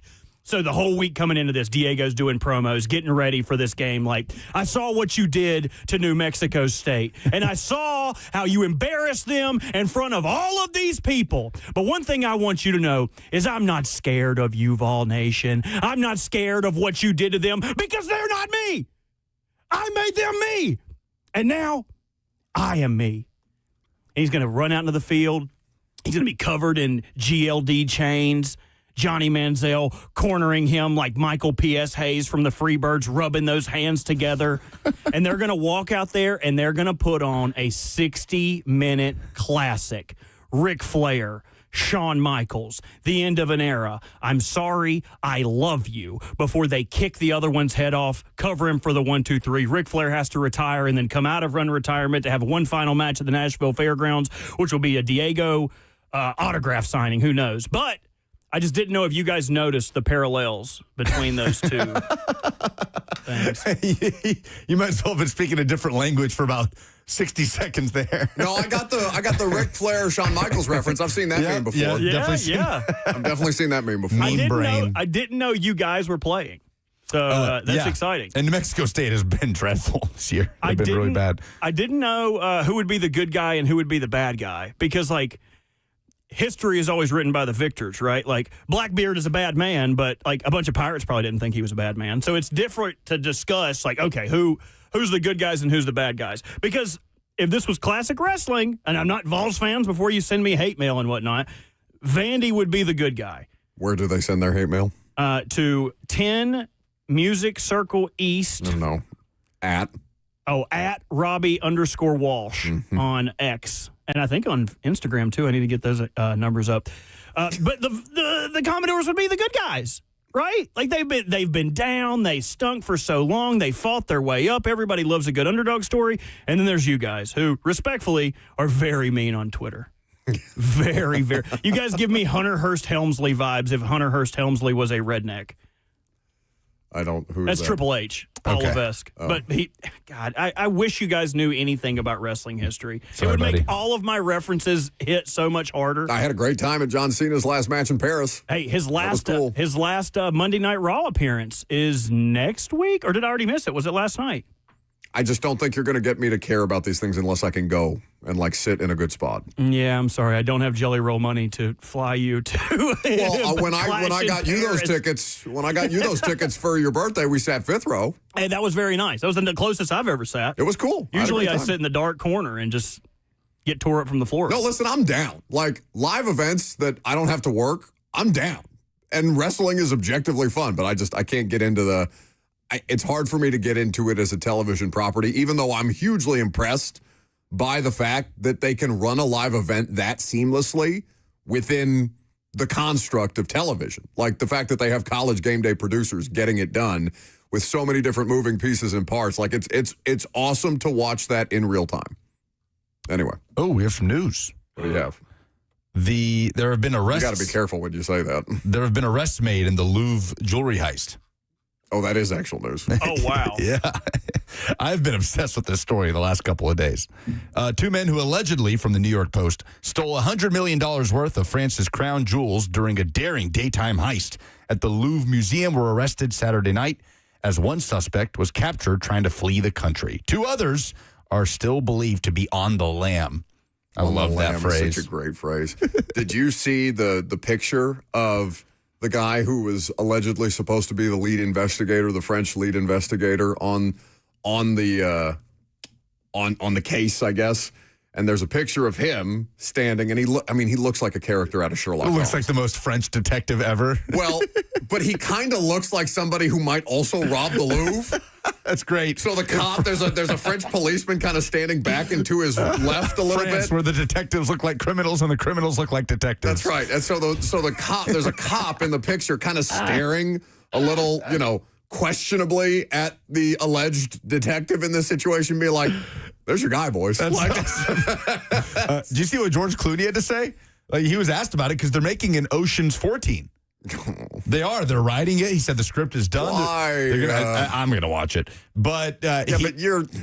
He basically was like, yeah, it was awesome. He's like, it's terrible and everything, but no, those guys. He said I was really proud of those guys. What's GLOW, Robert?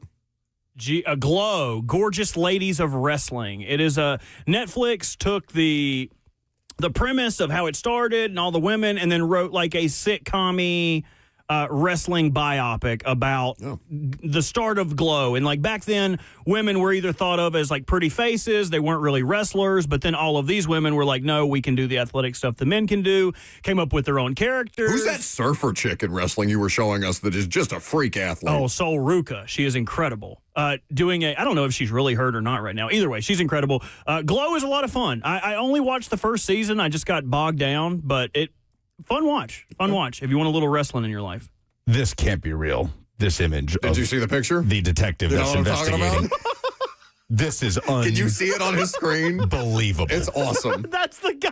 Like, look at the cop. Look at the cop staring this detective down, being like, "I just solved the case. This is the criminal." I mean, this looks like a costume put together by like a thespian club at a high school. Correct. That's incredible. He bought that outfit with the money he made from selling the goods from the way he's holding the umbrella, the way the hat is tilted down on his. Oh my goodness! It's the most French thing I've ever seen in my life. Not many cultures or nations adhere to stereotypes more than the French. Oh, that'd be a fun and dangerous show. Which culture adheres most to their stereotypes? I'd so much rather do that. Italians too, for what it's worth. I acknowledge. But you got mad at me when I did something the other day. I can't remember. You called me a racist or something like that. You appropriated something. Can't remember. From his actual heritage, not the heritage that he cosplays as. Was it the Kinshasa? No, that's Brazilian. You're like, that's sausage. Oh, okay. Which I later realized I was thinking of kielbasa. Oh, also great. Can we get a break so I can get to these tacos? Yeah, I'm hungry. All right, we'll talk about which Titans player is likely next to be traded coming up next.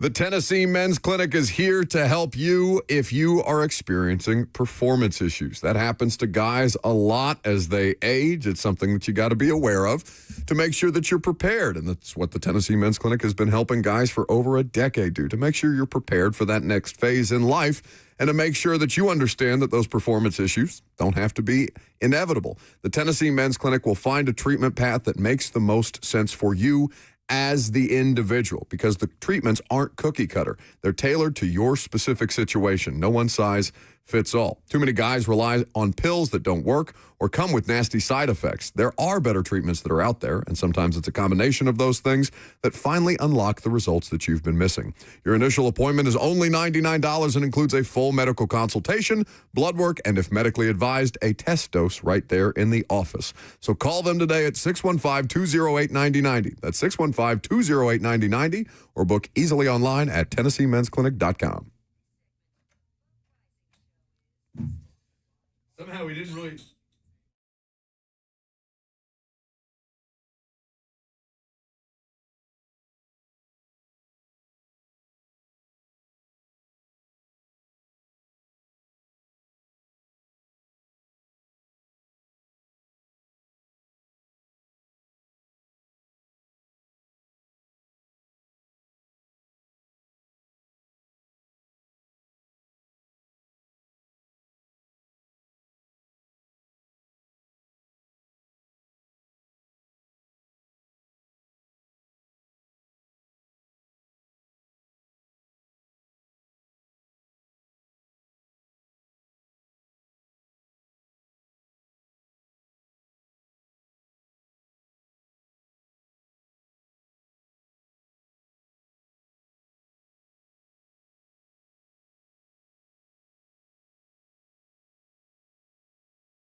12:01, good afternoon from the 104.5 The Zone Studios. I'm Lucas Panzica. The Titans made a move on Monday to trade cornerback Roger McCreary to the LA Rams with a conditional pick swap, sending McCreary and a 6 in exchange for a 5th. The Titans get back the 5th rounder that they sent to LA in exchange for Ernest Jones before the 2024 season. McCreary is in the final year of his rookie contract. Pat Mahomes threw 3 touchdowns. The Chiefs beat the Commanders 28-7 on Monday Night Football. They move on to 5-3. World Series Game 3 went into 18 innings on Monday, and Freddie Freeman walked it off, a solo shot in the bottom of the 18th inning as the Dodgers beat the Blue Jays 6-5 to take a 2-1 series lead. Game 4 is tonight, 7 p.m. in Los Angeles. Meanwhile, the Nashville Predators back home. They finish out a 4-game homestand hosting the Lightning at Bridgestone Arena. Puck drop tonight at 6:45. For all your foundation repairs and waterproofing needs, visit USSTN.com. Breaking news at once on your home for the Titans and Vols. This is 104.5 The Zone.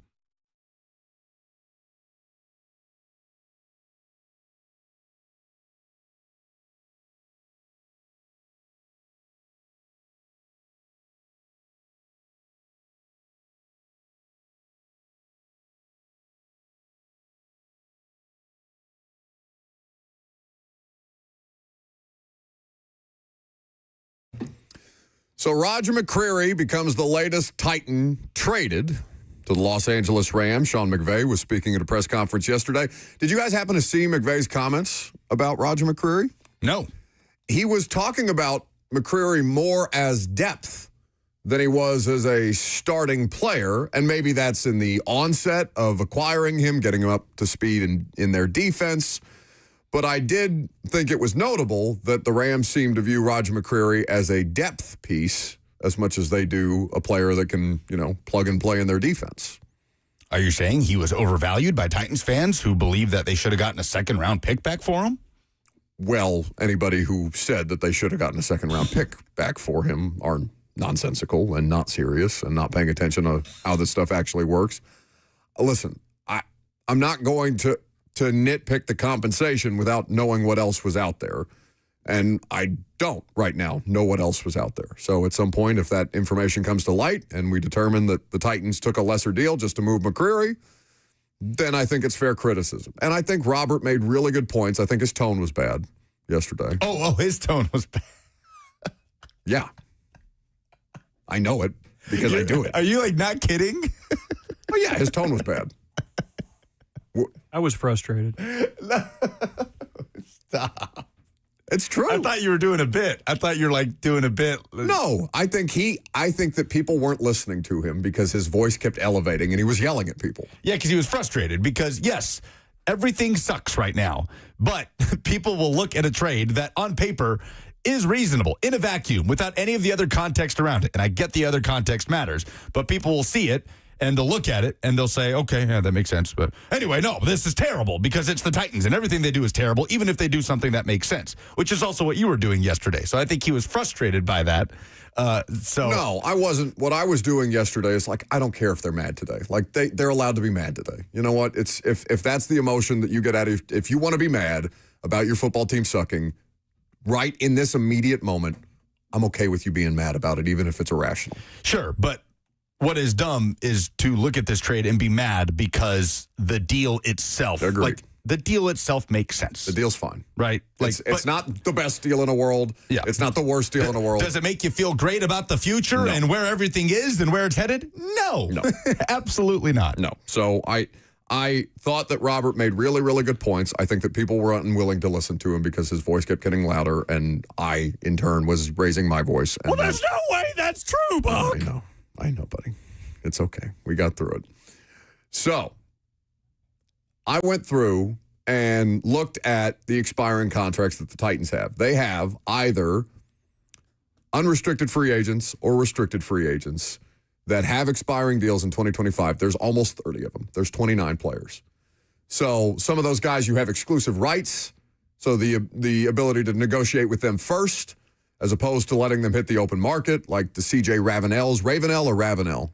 Ravenel. Ravenel. The C.J. Ravenels of the world. Yeah, he was born to be a Raven, wasn't he? Well, now he's a Titan, so I'm sure he's happy about that. And guys like Jihad Ward, who signed here on a one-year deal and are obviously vested veterans, and they can hit the open market and go as they please or go where they please after the fact. But of the contracts that I looked through, there were really only a handful that made sense to acquire if you're another team. What is the most? So let's take Jeff off the table, because in a sensible world, Jeff Simmons should not be available for trade. Maybe they do a nonsensical thing and move Jeff Simmons. We can have that. We can cross that bridge when we get to it, if it comes to that. Would have to be crazy compensation. It would have to be crazy compensation, and even then, I still think that you have to go out and find a Jeff Simmons, which is not something that I think is just so easy to do, given that he's the best defensive tackle in football. But if I took Jeff Simmons out of the equation, who is the most tradable asset on the Titans roster? Offense, defense. Most tradable asset, or let me phrase it this way: most acquirable asset. Right, not who's the best player, but what would make the most sense. I keep coming back to Chigakonkwo because of the expiring deal and the way that he has flashed at moments this season, and he's just the type of player that you could see other coaches, offensive coordinators, teams around the league look at a Chigakonkwo and say, oh, I could do something with this. We could use him in some cool ways within our offense, not having to rely on him as tight end one, which the Titans aren't really doing right now. So I keep coming back to Chig. And you're welcome to call in if you're a Titans fan and weigh in, 615-737-1045. What is the most acquirable asset? Not the one you want traded the most, because those are different conversations. But if you're a faceless, nameless NFL playoff contender, so Chiefs, Rams, I mean, I guess Niners technically by record, Seahawks, basically the entire NFC West except for the Cardinals, whatever playoff contender you want to make it, but you're looking at all the different things that are on the Titans roster, and you say, I need one of those because my team is better with one of those, and this makes sense from a standpoint of our salary cap, because you are still going to have to account for the salary cap to some extent. Chig is the player that comes to mind first and foremost, because Chigakonkwo is on an expiring deal.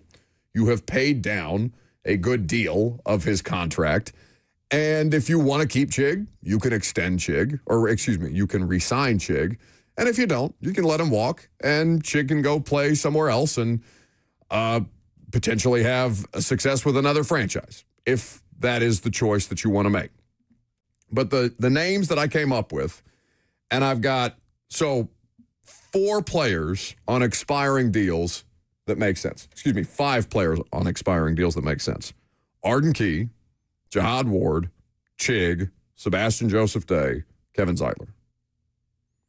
Because Zeitler hasn't been good here, but if you're a team that loses a guard and you're looking around being like, I just need something to get me through the rest of the season. Yeah, like in potentially all of those cases, including McCreary, you could very well be talking about a rental for the back half of the season. Like Roger McCreary could end up being that for the LA Rams, right? There's a world where he hits free agency and somebody else signs him, but the Rams just need that cornerback depth for the remainder of the year, which again could come into play when you're talking about the draft compensation or lack thereof that the Titans got for Roger McCreary, where there may not have been a lot of suitors, and for the Rams, they're saying, no, we just want him for how many games? 9 games that are remaining in the season. And that could be fine. Like, that makes sense.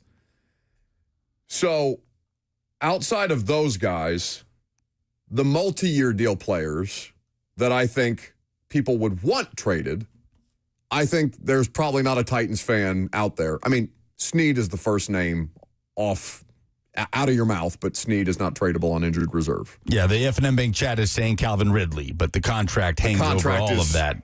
It's his cap hit is huge this year, and he's hurt. And he's hurt. Well, and they can be resting him to try and just entice somebody into the idea of, hey, please take this, please. You know, if you're bargain hunting and you need an extra wide receiver. Like, could the Giants, the Giants buyers at the trade deadline, 2 years of Calvin Ridley to go with Malik Neighbors? Yeah, doubtful.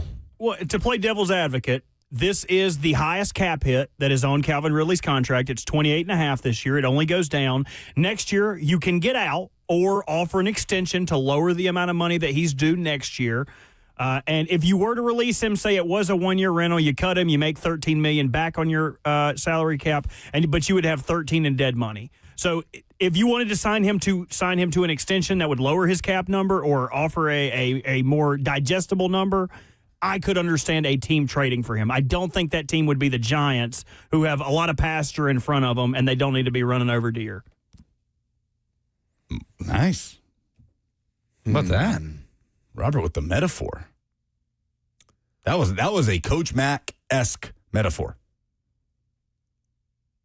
I think Coach Mack would be proud. I am proud. I'm going to pretend Coach Mack said that to me. I'm going to tell my grandkids that he said that to me. So, I don't know. Like, if you're somebody just brought up the Steelers in the chat, and also pointing out, theoretically, you could eat some Calvin Ridley contract if you were so desperate to move him. But I don't want them in a position where they're eating contract. Steelers also just signed a receiver. You see this? No. Just now? MVS. Oh, yesterday. I did see that. Reunited. Robert, do you have that stat you were showing me this morning in front of you? This is crazy. I can find it. I have it if you don't. Okay, I do have it. If you were wondering why Aaron Rodgers' MVP odds just jumped from $25K to plus $350 or to plus the $3,500, I guess this explains it. MVS's quarterback has won MVP or Super Bowl MVP in each of the last 5 seasons. What? In 2020 and 2021, Aaron Rodgers won the MVP with MVS on the roster. In 2022, he won a Super Bowl MVP for Patrick Mahomes. Then the next year, Patrick Mahomes won a double MVP, an MVP and Super Bowl MVP. And then last year, MVS was where? With the Bills. It wasn't Lamar Jackson. That was their one fault. If they wanted Lamar to get another MVP, they should have signed MVS. Josh Allen won MVP last year. That is 5 years in a row of his quarterback winning MVP. Crazy. His nickname, the Kingmaker. That's from Scott Barrett on Twitter. Wild stat. All right, so maybe the Steelers are out of the wide receiver market because MVS is just coming off the couch, right? Like, he's not going to cost them anything. He was signed to the 49ers earlier this season, and they released him, I believe. Somebody might want to double-check that and not just trust my... He was a 49er. He is 31 years old. Like, what's the lowest possible price you would be willing to take for Ridley? I didn't know he went to USF, Robert. Did he pop up in our game we were playing over the weekend? He did not. That would have been a good one. He did beat the Pirates pretty bad once, though. He only played in 6 games for the Bills last year anyway, but still counts. So, I'm just assuming he didn't hear just me. Ask I your have no question idea what again, you said. buddy. Just ask your question again. One more time. What's the lowest possible draft pick? Give it to us a third. Sorry, that was my fault. That you would take slip of the finger. And people can see you. Yeah. Oh, yeah. For Calvin Ridley? That was not me. That was AI. What I would trade. No, you can't leave again, dude. You can't leave again. No, it means more camera time for me. Don't do that, buddy. Well, this is good. We're up against it anyway. Jason Fitz of Yahoo Sports next.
Jason Fitz of Yahoo Sports and Fox Sports Radio will join us here in just a second. Fitzy texted me the other day because we, just go back and forth on things regularly ahead of the Fox Sports Saturday show.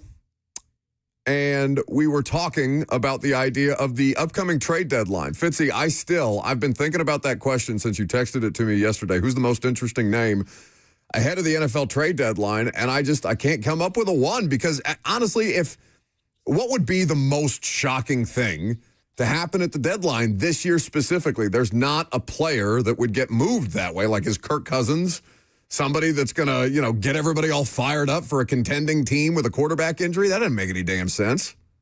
No, the names that I kept hearing are, possible are David Njoku. Like, who's running to the Raptors and saying, oh, my God, we got Njoku in a trade?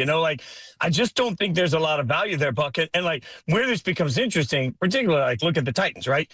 So what do? The Titans, the Browns, the Raiders all have transcendent defensive players that are going to be wasted by their organizations that they could get a haul for in return should they choose to trade any of them. But if you trade them, you're getting rid of the only thing that you have for your fans. You're getting rid of the only hope that you have. And you're getting draft picks in return, which you're going to waste because you're a bad football team. So I don't know, we've just got a handful of great players stuck on really bad teams. And that's a weird spot to be in because I don't think any of them are available at the trade deadline. Well, yeah. I mean, if you're Myles Garrett, you know what you signed up for. That's the thing, though. That's the thing that confuses me the most. I could at least hear out Crosby or the Raiders having something that they would at least look at and say, okay, Geno Smith coming in here. It turns out it's Jets Geno Smith, not Seahawks Geno Smith. I don't think anybody really expected it to go as badly on offense as it has in Las Vegas this year.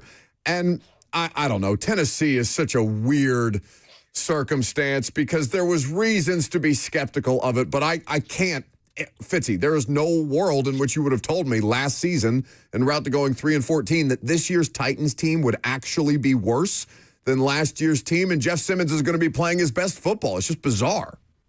The hardest part about that is, this is what I always say, and this is my reminder, this is not a happy message, but think about this. Ask yourself, make a little sheet of your favorite football team, whoever you're a fan of, if you're listening, and then put all your starters in, and then write down how many of those players would actually start today on the Kansas City Chiefs, or the Philadelphia Eagles, or the Detroit Lions.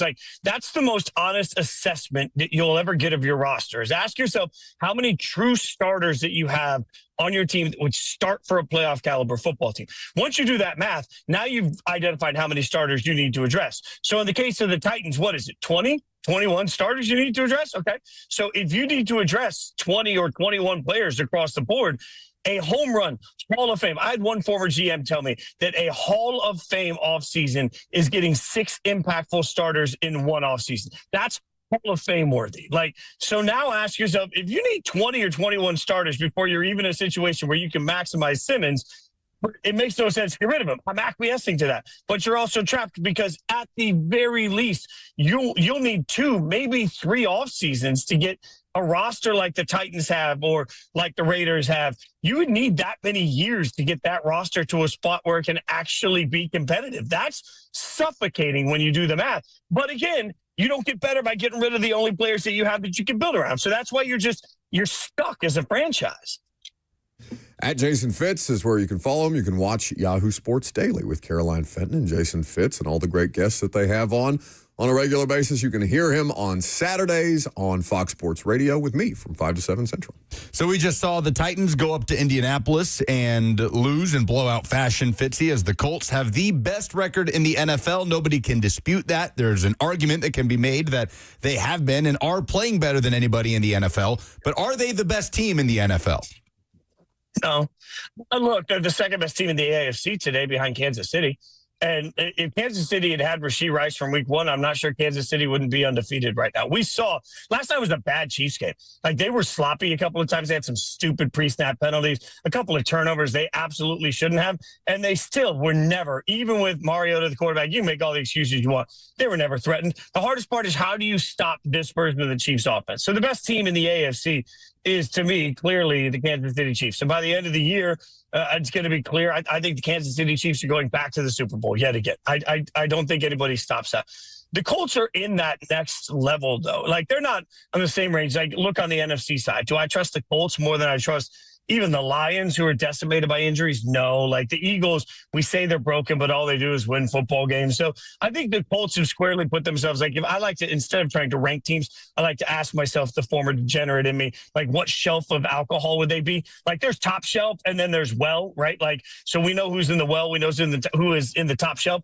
I think that when you walk into the bar and you're looking at top shelf, absolute, oh my God, epic Super Bowl caliber teams, there aren't that many of them. But when you go to that next shelf down, that's just a little bit below them and say, okay, teams that maybe we don't buy in 100%, but hell yeah, they could go on a deep playoff run. That's where the Bills fall. That's where the Colts fall. That's where, if the Chargers ever get healthy, they'll fall. If Bo Nix is having a good day, that's where the Broncos will fall. So, the AFC gets a little cloudy in that spot. But I do think the Colts are being slept on for how good they actually are. And sustainably good. This is not a one-year aberration. The Colts are about to be good for the next several years. All right. You can't see Robert Walsh, and I can't send you a picture of him right now. But if I told you that we basically have the Red Lightning guy, the ball boy from Florida State, working on the show at this point in time, he has now put himself on camera for Jason Fitz. In all his glory and splendor. Go around the room and say what each person on the show would be if they were liquor, top shelf, bottom shelf, or otherwise. Well, you know what? You're cheap. It gets you there, but you regret it in the morning. There's no doubt. And everybody else on your show is top shelf for having to deal with you. Most of us are honestly like Tito's. Like, we're not really that different than anything else. And here's a fun fact, Buck, I'll admit to you, it's just me and you talking, right? Like, nobody's going to fault me for this. The number of times in my life I have filled the fancy liquor bottle with not fancy liquor is disturbing. I do it all the time. And nobody ever notices until I tell them. And then they're like, oh my God, you're the absolute worst human being in the world. Nobody ever notices, right? Like, it is not Jack Daniels in the Jack Daniels bottle, and that's not even top shelf. It's the cheapest thing I could put into that bottle because you drunk idiots don't deserve my expensive liquor. You don't have expensive liquor because the truth behind that analogy is that between the two of us, you're the cheap one. That is, I am actually cheap. You are cheap liquor. There's a difference there, okay? Like, you result in a hangover, and people afterwards are like, why did I do that? But then the next day, you're like, oh, I'm just going to have a little bit more of that. And then they're right back there. But I see your Twitter mentions. I see your Twitter mentions. Everybody in your Twitter mentions is one too many well whiskey and colas into their evening. Fair enough. Is it worse to put cheap liquor into a bottle of more expensive liquor, or to halfway fill up that bottle of vodka in your mom's freezer and put it back so she won't notice? No, that's a really good question. I didn't have the strategy for that as a guy. I just drank it and then worried about the ramifications later as a kid. So it's far worse. Like, I don't know. I will say this. I've gotten some whiskey friends that might be listening to this show that are now all going to be wondering if I'm talking about them. I've gotten some whiskey, highbrow whiskey people before to tell me that they love my bottle of Blanton's that is not Blanton's. So I'm just saying, like, at some point, it's such a mean trick by you. It's such a cruel joke. Blanton's. It was Blanton's once, and then it wasn't. I'm just saying. Somebody said the Titans are grenadine. Jason Fitz is here with us on 104.5. The Zone. Well, I don't know how to transition this to a college football discussion on what kind of liquor Texas A&M would be. If I was good, I would do that. But to you, is there a quieter national championship contender than the Texas A&M Aggies, who are the only undefeated team in the SEC at the moment? Yeah, and I can't figure out why. I mean, because what do we usually respond to from college football? We respond to big brands that are well-funded, right? Have I just described to anybody better than Texas A&M? We have, I think, this year gotten a little bit cloudy on focusing on greatness because we're focusing so much on parity and newness.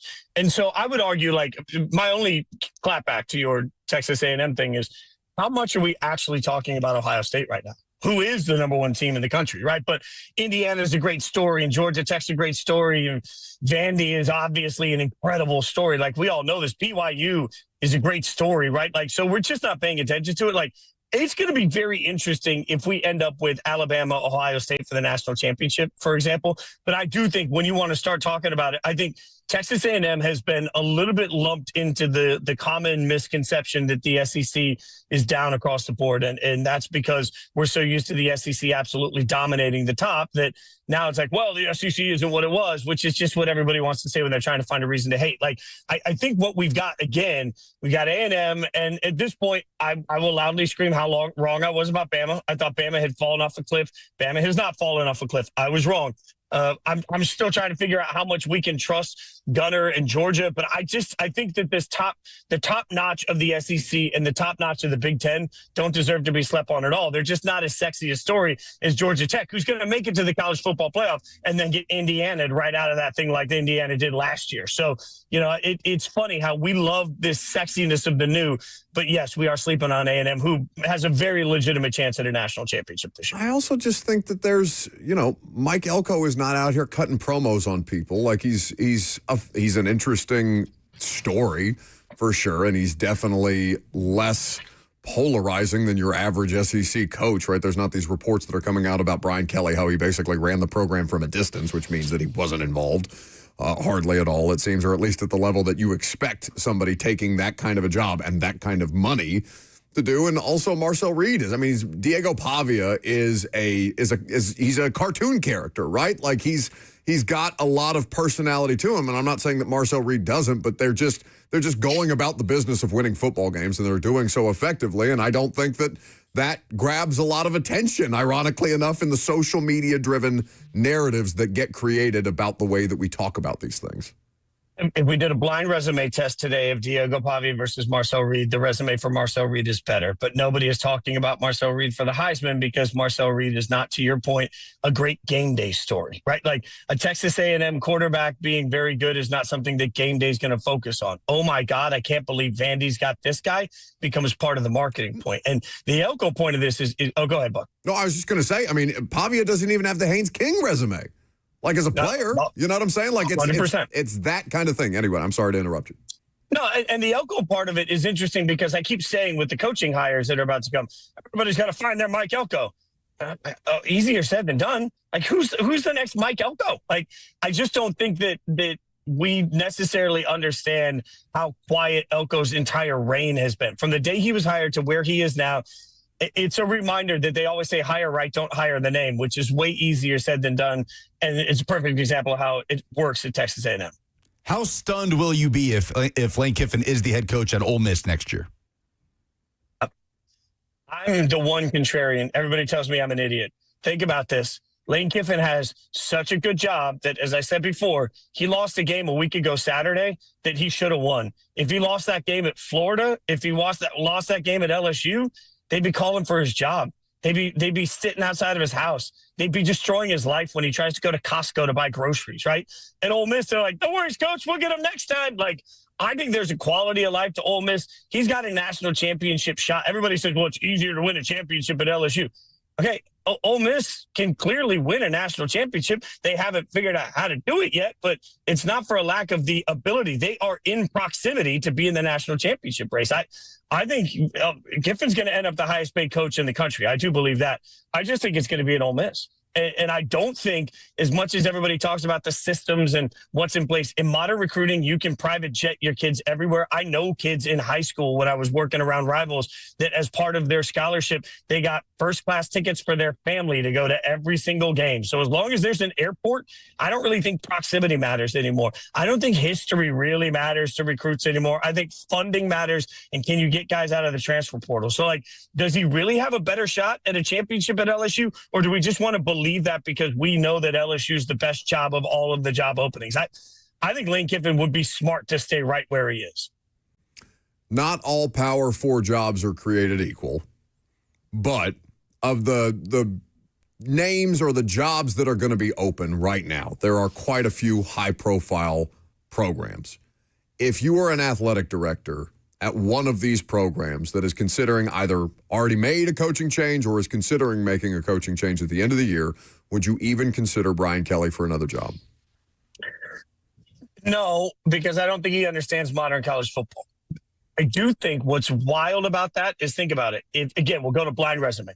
If I just wrote Brian Kelly's accomplishments out on a sheet of paper and I handed it to you with every other coach that's available, the coach that LSU would want to hire, the resume they would take out of a blind resume stack would be Brian Kelly's. So what do you do with that, right? Like 34-14 at LSU is not like, we make that out to be an abject failure. I don't understand why. So, will Brian Kelly get another job? I don't think so, because I think he's too out of touch. And I think he's not. The problem is that everybody talks about the culture fitting at LSU. I think what we miss is that culture isn't about where you're from. It's about where you are and being part of it where you are. And the coaches that fail, to me, are the guys that come in and believe that they are the culture. The reason I think Belichick will fail at North Carolina isn't just because he doesn't seem to understand how to evaluate talent at the college level. It's because he's coming in and saying, come to me.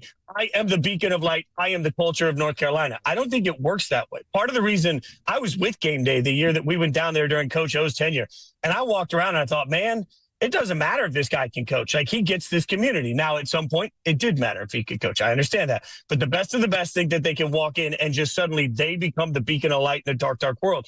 That's not the way college football works anymore. I think you have to really come in and assimilate yourself to what makes that place great. And that's the way that you sustain through the ups and downs of a program.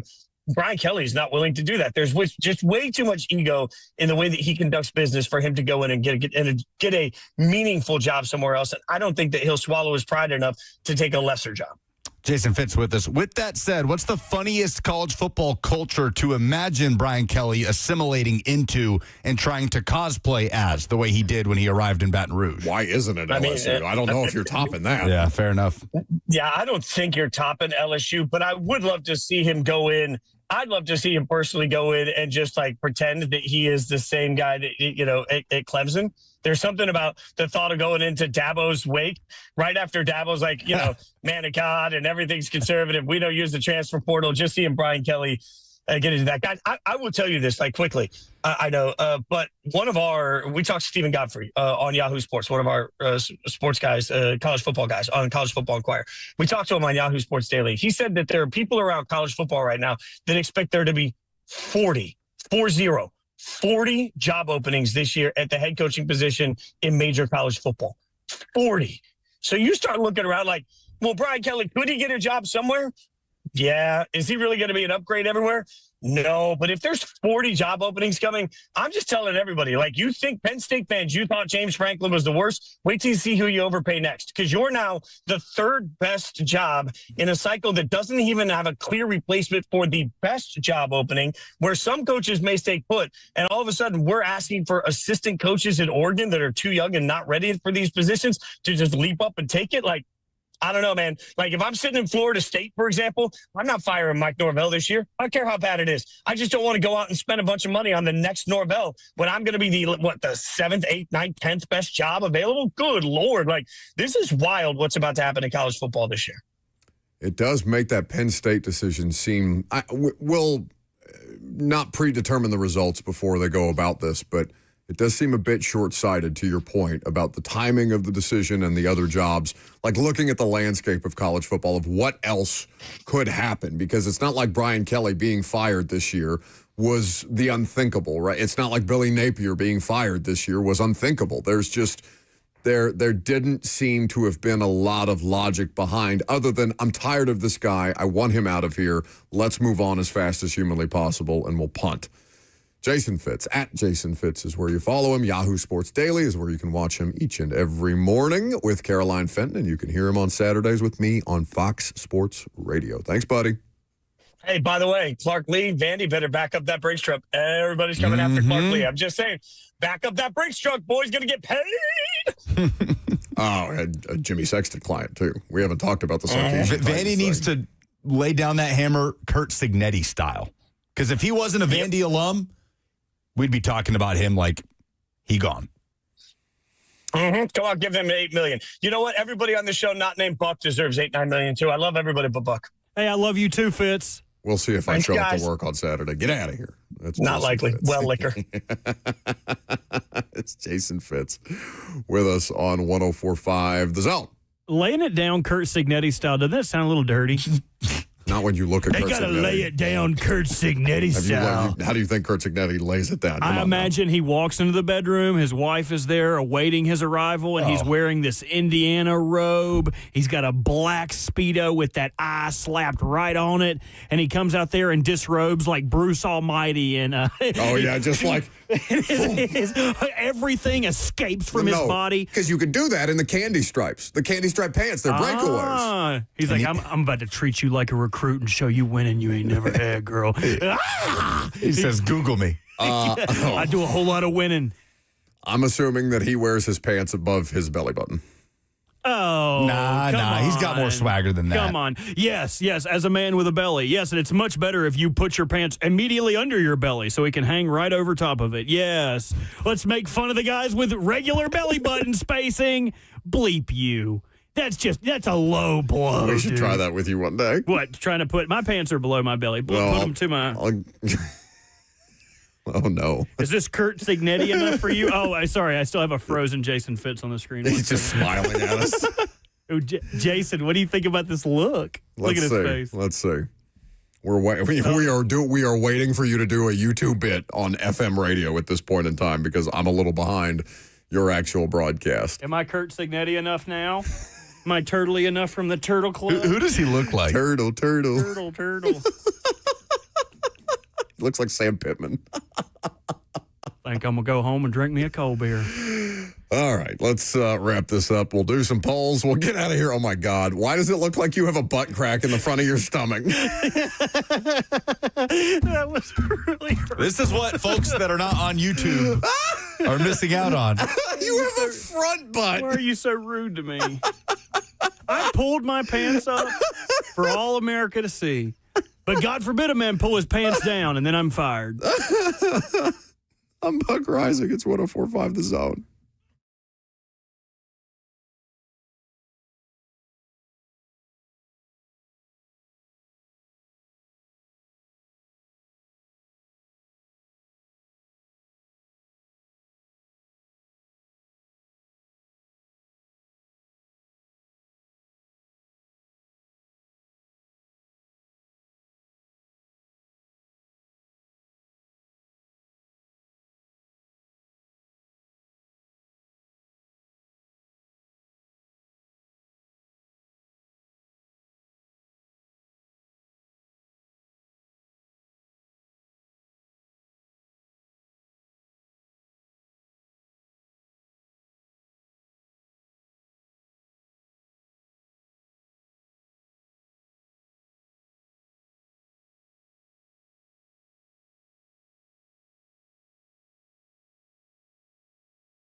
Welcome back to the show, fueled by Hattie B's Hot Chicken, best hot chicken in the world. So no movement on the trade front today, anywhere in the NFL, as far as I can tell.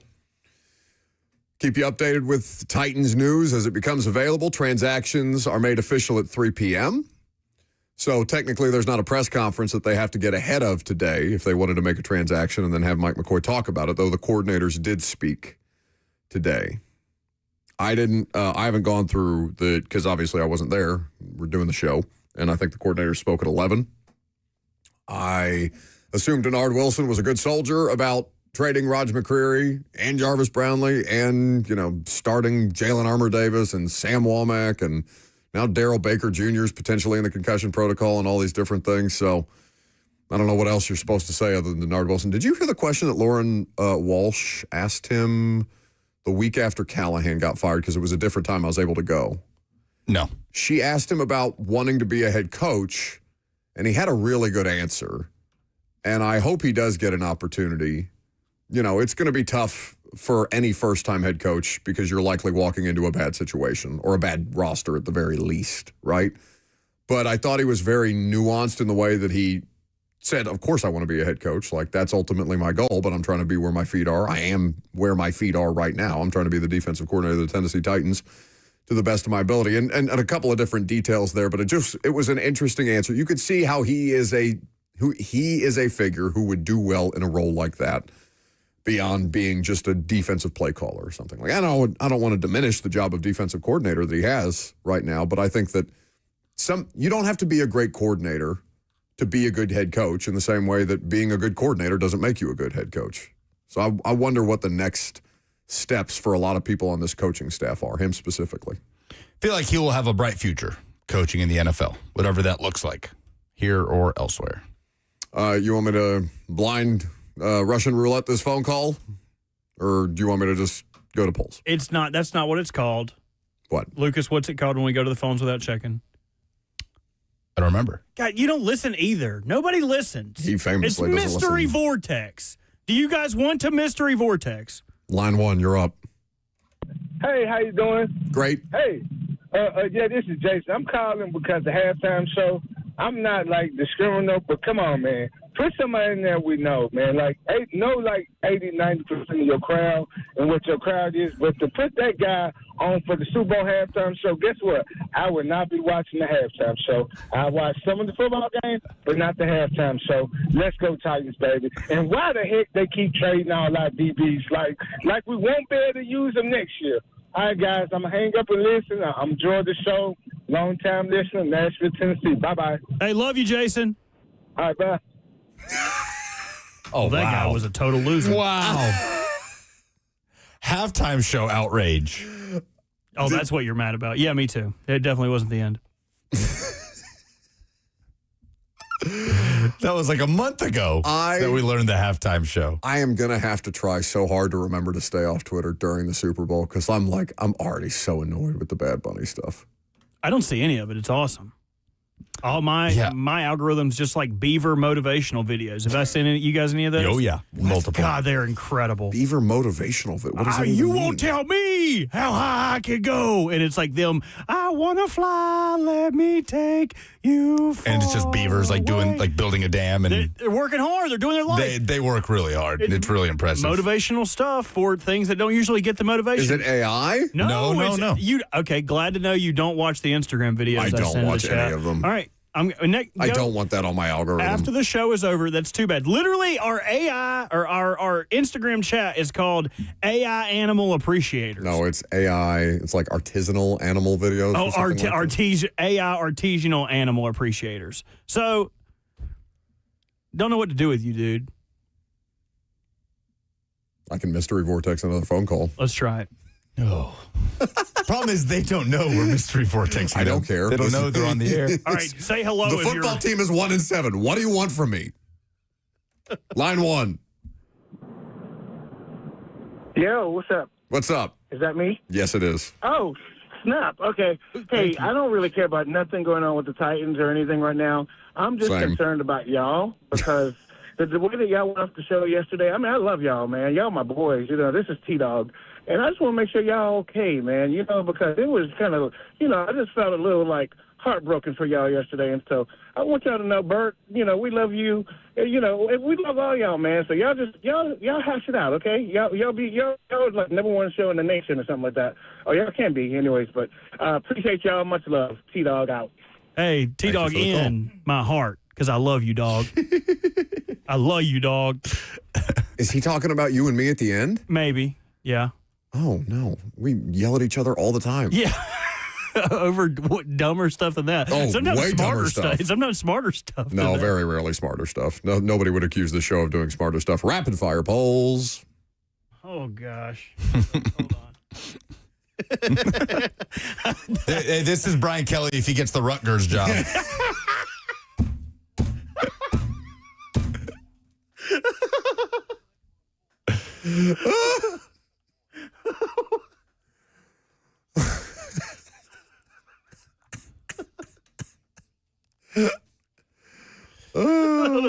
That was really good. Presented by Two Rivers Ford, the South's most trusted Ford dealer. What in sports made you say, oh no, this weekend? Alan says the Cam Scattaboo injury. Definitely a good submission. That sucks. Hot take. Cam Scattaboo extended his career by dislocating his ankle because he doesn't have to bash his head for another 10 weeks. I don't ever want to allege that somebody has CTE without knowing that somebody has CTE, but like, that guy's got something going on. Mike said all the blowouts in the NFL over the weekend. There was nary a close game in the National Football League last week. Nary? Yeah. Come on. We're big brain over here, Buck.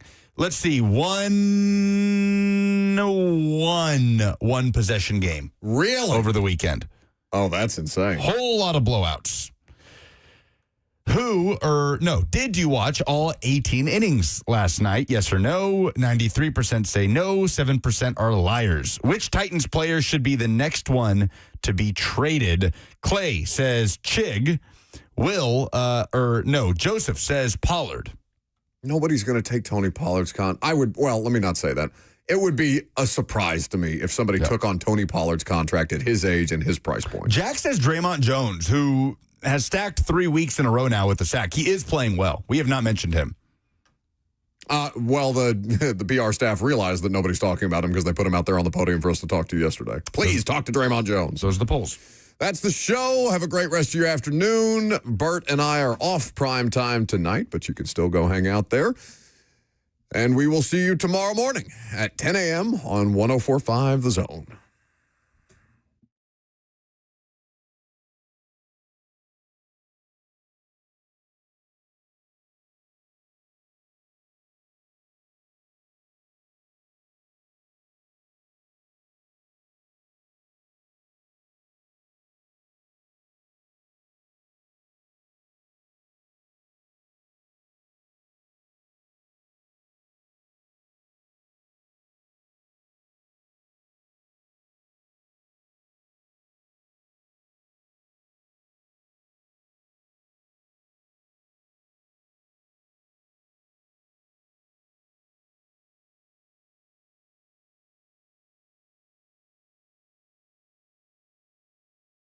Show's over. That means it's lunchtime. That means Hattie B's, any one of their 7 locations, factory at Franklin, Lower Broadway, Melrose, Midtown, Nashville West, the Nashville Airport, even at Nissan Stadium when you're at Titans games. By the way, Thanksgiving is in a month, and Thanksgiving is getting hot with Hattie B's. You're already probably starting to plan, or you're kicking the can and you are postponing your Thanksgiving planning. You don't even have to worry about it because Hattie B's can cater your Thanksgiving and spicy it up for any size gathering. Traditional sides and some upgraded additions. Create your own custom meal without any of the hassle. We're talking about a whole fried turkey, sliced turkey breast, cheesy hot chicken dip. I'm going to say that one again. Cheesy hot chicken dip, whipped potatoes, cranberry sauce, and giblet gravy, and Bishop's carrot souffle. My mouth is watering just thinking about a Hattie B's Thanksgiving. HattieB.com. You can download the Hattie B's app, start to pick up some rewards. And, of course, there's no better way to tighten up game day or fuel your tailgate or watch party than Hattie B's. Thanksgiving is getting hot with Hattie B's.